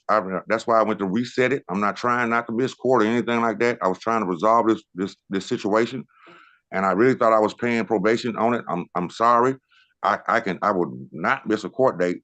I've been trying to pay everything and finish all this off. Mr. Green, let me tell you one thing. You not only have a warrant in this case, you have a warrant in a Superior Court case. I am asking your attorney whether he has anything else to add. No, Your Honor, he's just saying that he thought that he was in good stead. All right. Mr. Green, from this point onward, no more excuses. Do you understand? Yes, ma'am.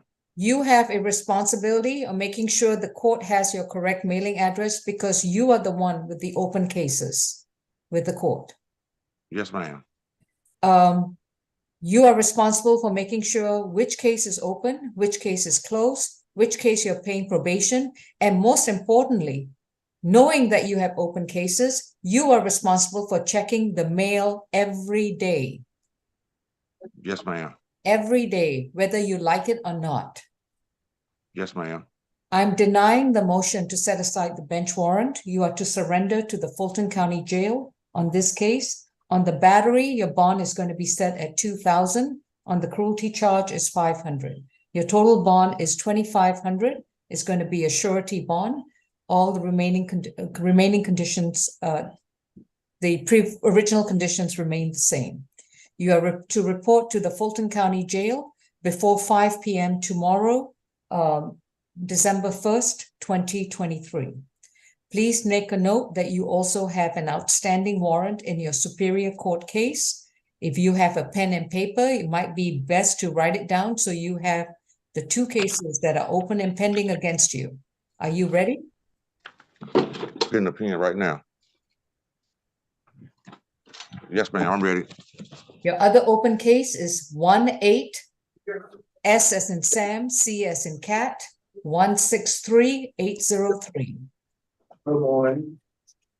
Yes, ma'am. 18 SC 163803. 1-8 SC 163803. Yes, ma'am. These are the two cases that are pending in Fulton County. One is in Superior Court of Fulton County. The current case is in State Court of Fulton County. I don't know whether you have any other open cases in any other jurisdiction. Oh, I'm sorry. Understood, Mr. Green? Yes, ma'am. You report to Fulton County Rice Street Jail tomorrow before 5 p.m. You know where it is? Yes, ma'am. All right, thank you. That concludes this case. And Your Honor, if I might, Mr. Green, if you would call me later today, say in 2 hours at my desk that you have, please call me at that number and I'll explain further. Okay, at the 404 number? Yeah, that's correct. All right, thank you. Okay, Ms. Greenhouse, I think that concludes this matter with you. Thank you so much. We are done with courtroom 2, and I am going to go into a breakout with Ms. Falk, Ms. Jenks. We can put Krista Meadows into the breakout as well. And then we have Kia, there you are. Okay, Kia Burgess, and is Kasha joining us as well? Yeah, she's. Oh. All right, Kasha is joining us as well. Mr. Green, you're free to go, and please remember to report. Is anyone else joining us in the competency calendar breakout? No? All right. Your Honor, how long do you think the competency calendar might last? It's going to be about no less than 15 minutes. Okay, thank you. We're still looking for Ms. Hendricks. Hendricks, you guys already did Hendricks. No, that was a different. That's a different That was a Hendricks? male. That was on the main calendar. This is Nikita Hendricks. Or All Nicola. right. We can mute courtroom 2 while y'all try to find Miss Nakia Hendricks from the probation revocation matter. Thank you. All right, Miss Grace, we are ready for liftoff to the breakout. Okay, Judge. Miss Meadows, you will see a message on your screen to join the breakout room.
Courtroom 2. And Judge, just to check in, is the probation matter being handled by our office? Yes, Mr. McLean. Yeah. Okay. We have Ms. Hendricks. All right. This is a probation revocation matter with Nakiba Hendricks, case number 21 CR 2085Y, in which she had been convicted of battery, family violence. The probation violation case is 23 PV 1602. This, with regards to this case, Ms. Hendricks, my name is Judge Lal. Please remember that you have a right to remain silent. Anything you say about the facts of the case, your statements can and will be used against you. You have a right to an attorney and you're represented by counsel, Mr. Michael McLean. This is a revocation of your probation, so I would like Officer Allison with the probation office to first give me her recommendation. Officer Allison, you're still deemed to be under oath? No. Ms. Hendricks failed to pay probation supervision fees in a total of $120, victim crime funds in a total of $33, failed to report as directed on July 27, 2023, did not complete a domestic violence intervention program. She has 56 days remaining on her case. Probation is recommending to revoke the remaining balance. I'm sorry. And Tucker. If we can mute courtroom 2 for a second. I'm sorry. That's okay. Miss Officer Allison, could you repeat what was the recommendation? 56 days remaining, and what was it? Revoke the remaining balance. So she concludes the rest of the 56 days in jail? Yes. All right. Is there even any indication how many classes she has completed on domestic violence? I have no record that she has completed any. Any, okay. And what was the conviction date? Conviction date was on September 22nd, 2022. September 22nd, 2022. All right, thank you. Mr. McLean? Oh, we need to unmute Mr. McLean? We just need it. There we go. Can you hear me? Yes, sir. Your Honor, my client is a Navy veteran from 2000 to 2008. She has a disability hearing on Monday, December 4th, scheduled. Has been rescheduled before when she was in the hospital. So this is kind of a late, kind of a last chance to have that hearing. Her conditions include, at the present time, late stage congestive heart failure, renal failure. Her colon cancer is not yet in remission. Her breast cancer still has some aftermath. She has a right thigh blood clot currently, which is working its way up. In the last 3 months, she's had 3 heart attacks. She missed probation because she was in the hospital. She had been admitted to Emory Johns Creek. She's not in good shape physically, Your Honor. I think it would be a merciful thing to do to let her go to that disability hearing on Monday and to release her from jail. What time is the hearing? What time is that hearing? Like 11:30. 11:30, we believe. Okay. I'm going to let her continue on probation. With regards to the domestic violence, we're going to take 8 anger management classes per week. And she's to report to probation first thing on Tuesday before 3 p.m. at 132 Mitchell Street. Any objection, Ms. Falk? I'm sorry? None, Your Honor. All right. Ms. Hendricks, I do appreciate and I do sympathize with your medical conditions. However, this is an obligation that you had promised a year ago. So you will need to honor that obligation. Instead of doing the domestic violence classes, in lieu, you shall do 8 anger management classes, which you must complete. All right. And you must begin those classes within 30 days. Yes, Your Honor. You are to report to probation every month. And your first report date is going to be next Tuesday, December 5th, before 3 p.m. at 132 Mitchell Street. Thank you. Thank you, Your Honor. Thank you, Your Honor. And the position 8 is going to be, I guess, closed out by virtue of this disposition. This is going to be marked as a probation violation. Your Honor, Okay. she was to start anger management within how long? Within 30 days, so hopefully she'll begin next week.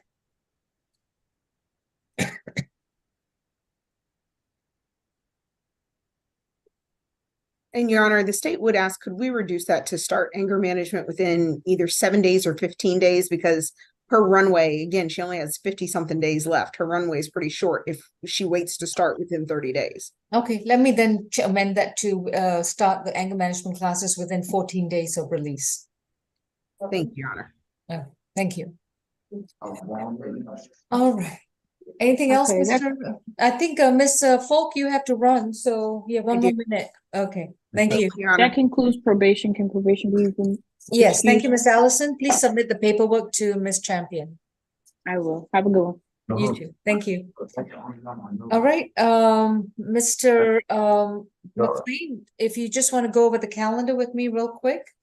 On the bench warrant calendar, position number 1, the bench warrant was set aside, was denied. And Mr. Green must report by 5 p.m. tomorrow. But with regards to position 2, Mr. Schumacher is going to submit the order setting aside the bench warrant. All right, with regards to the probation revocation calendar, position 1 was a time served, position 2 will be dismissed, position 3 will be dismissed, position 4 was time served, position regarding Jorge Edmund, position 5 was a time served, and position 6 would be dismissed. Position 7, Nakiba Hendricks, as to continue on probation. Position 8 is closed out. Position 9, Leslie Morris. Well, on position 10, it's she's going to continue on probation. So position 9 is closed out. On Byron Norris, I think that was to continue on probation, if I'm not mistaken. Yes. Position 11, Norris, was to continue on probation. Position 12, Dawson Tucker. I believe he was closed out, wasn't it? No, the 50 days was revoked. So he's finishing up the rest of his time in jail. Is that 1213 Woods, Your Honor? Yeah. We're going to Devon Tucker, Devon Woods. we're going to provide information on December the 7th, I believe. That's correct. Sorry. The recommendation was to revoke 50 days, but I've reset it to December 7th for proof of whatever you need to prove. Right. Okay. SAP calendar.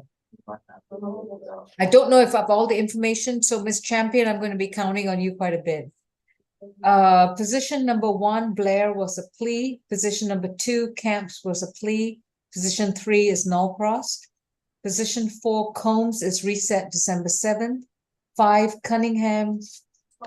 Cunningham is 5, 6, and both cases are reset December 7th. The issue is whether George Stein or Ms. McLeod represent Ms. Cunningham. Position 7, Flowers, was a plea. Position 8, Flowers, was a plea. 9 was a plea. 10 is Nullcrossed. 11 is Nullcrossed. 12, Freeman, is a plea. 13 is Nullcrossed. Position 14, 15, 16, 17.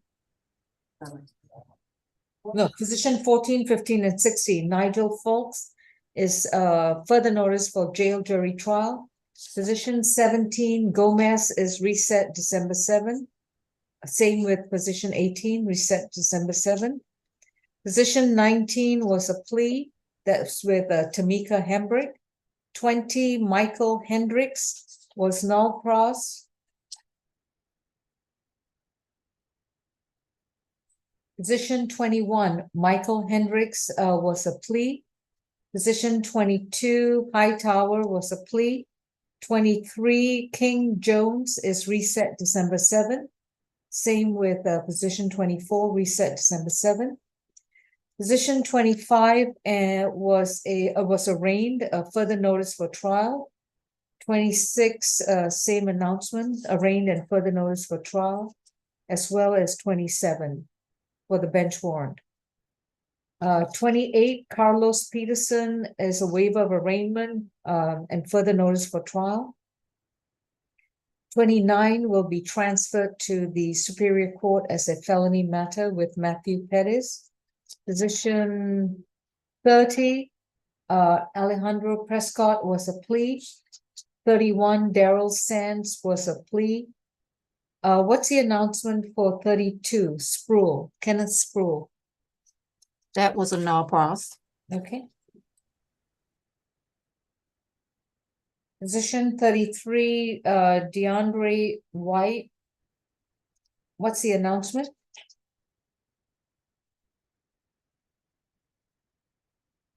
Mr. McLean, you're on mute. We have that as an email to self, ready to click on forward to your honor as a waive presence and arraignment, not guilty. Okay, we'll address that shortly. Position 34, Kevin Wilkins is a plea, and 35, Taja Williams is a plea. So moving back to position 33, 23 CR 007262E. DeAndre White is charged with battery, family violence, 2 counts from January 25th, 2023. Attorney Michael McLean for Mr. White has waived his appearance and is filing a waiver of arraignment. What's the request for bond? Was there one? No, Your Honor. So that's it, just further notice for trial? Correct. That's correct. All right, then that concludes the calendar then. Correct. Judge, quick question. Sorry to interrupt. The orders for the mental health evaluations, am I having them sent to you and myself, correct? Sent to April Champion? No. I know to email it, but it has that the report will go to a judge. Yes, to me and to you. Okay, great. You and me, you and I. Okay, yeah. What you said. Okay. All right. Thank you, Judge. It's great to All see right. you. You too. Thank All you. right, take All care. right, that concludes our calendar. We'll recess until 2 o'clock for the C calendar. Thank you.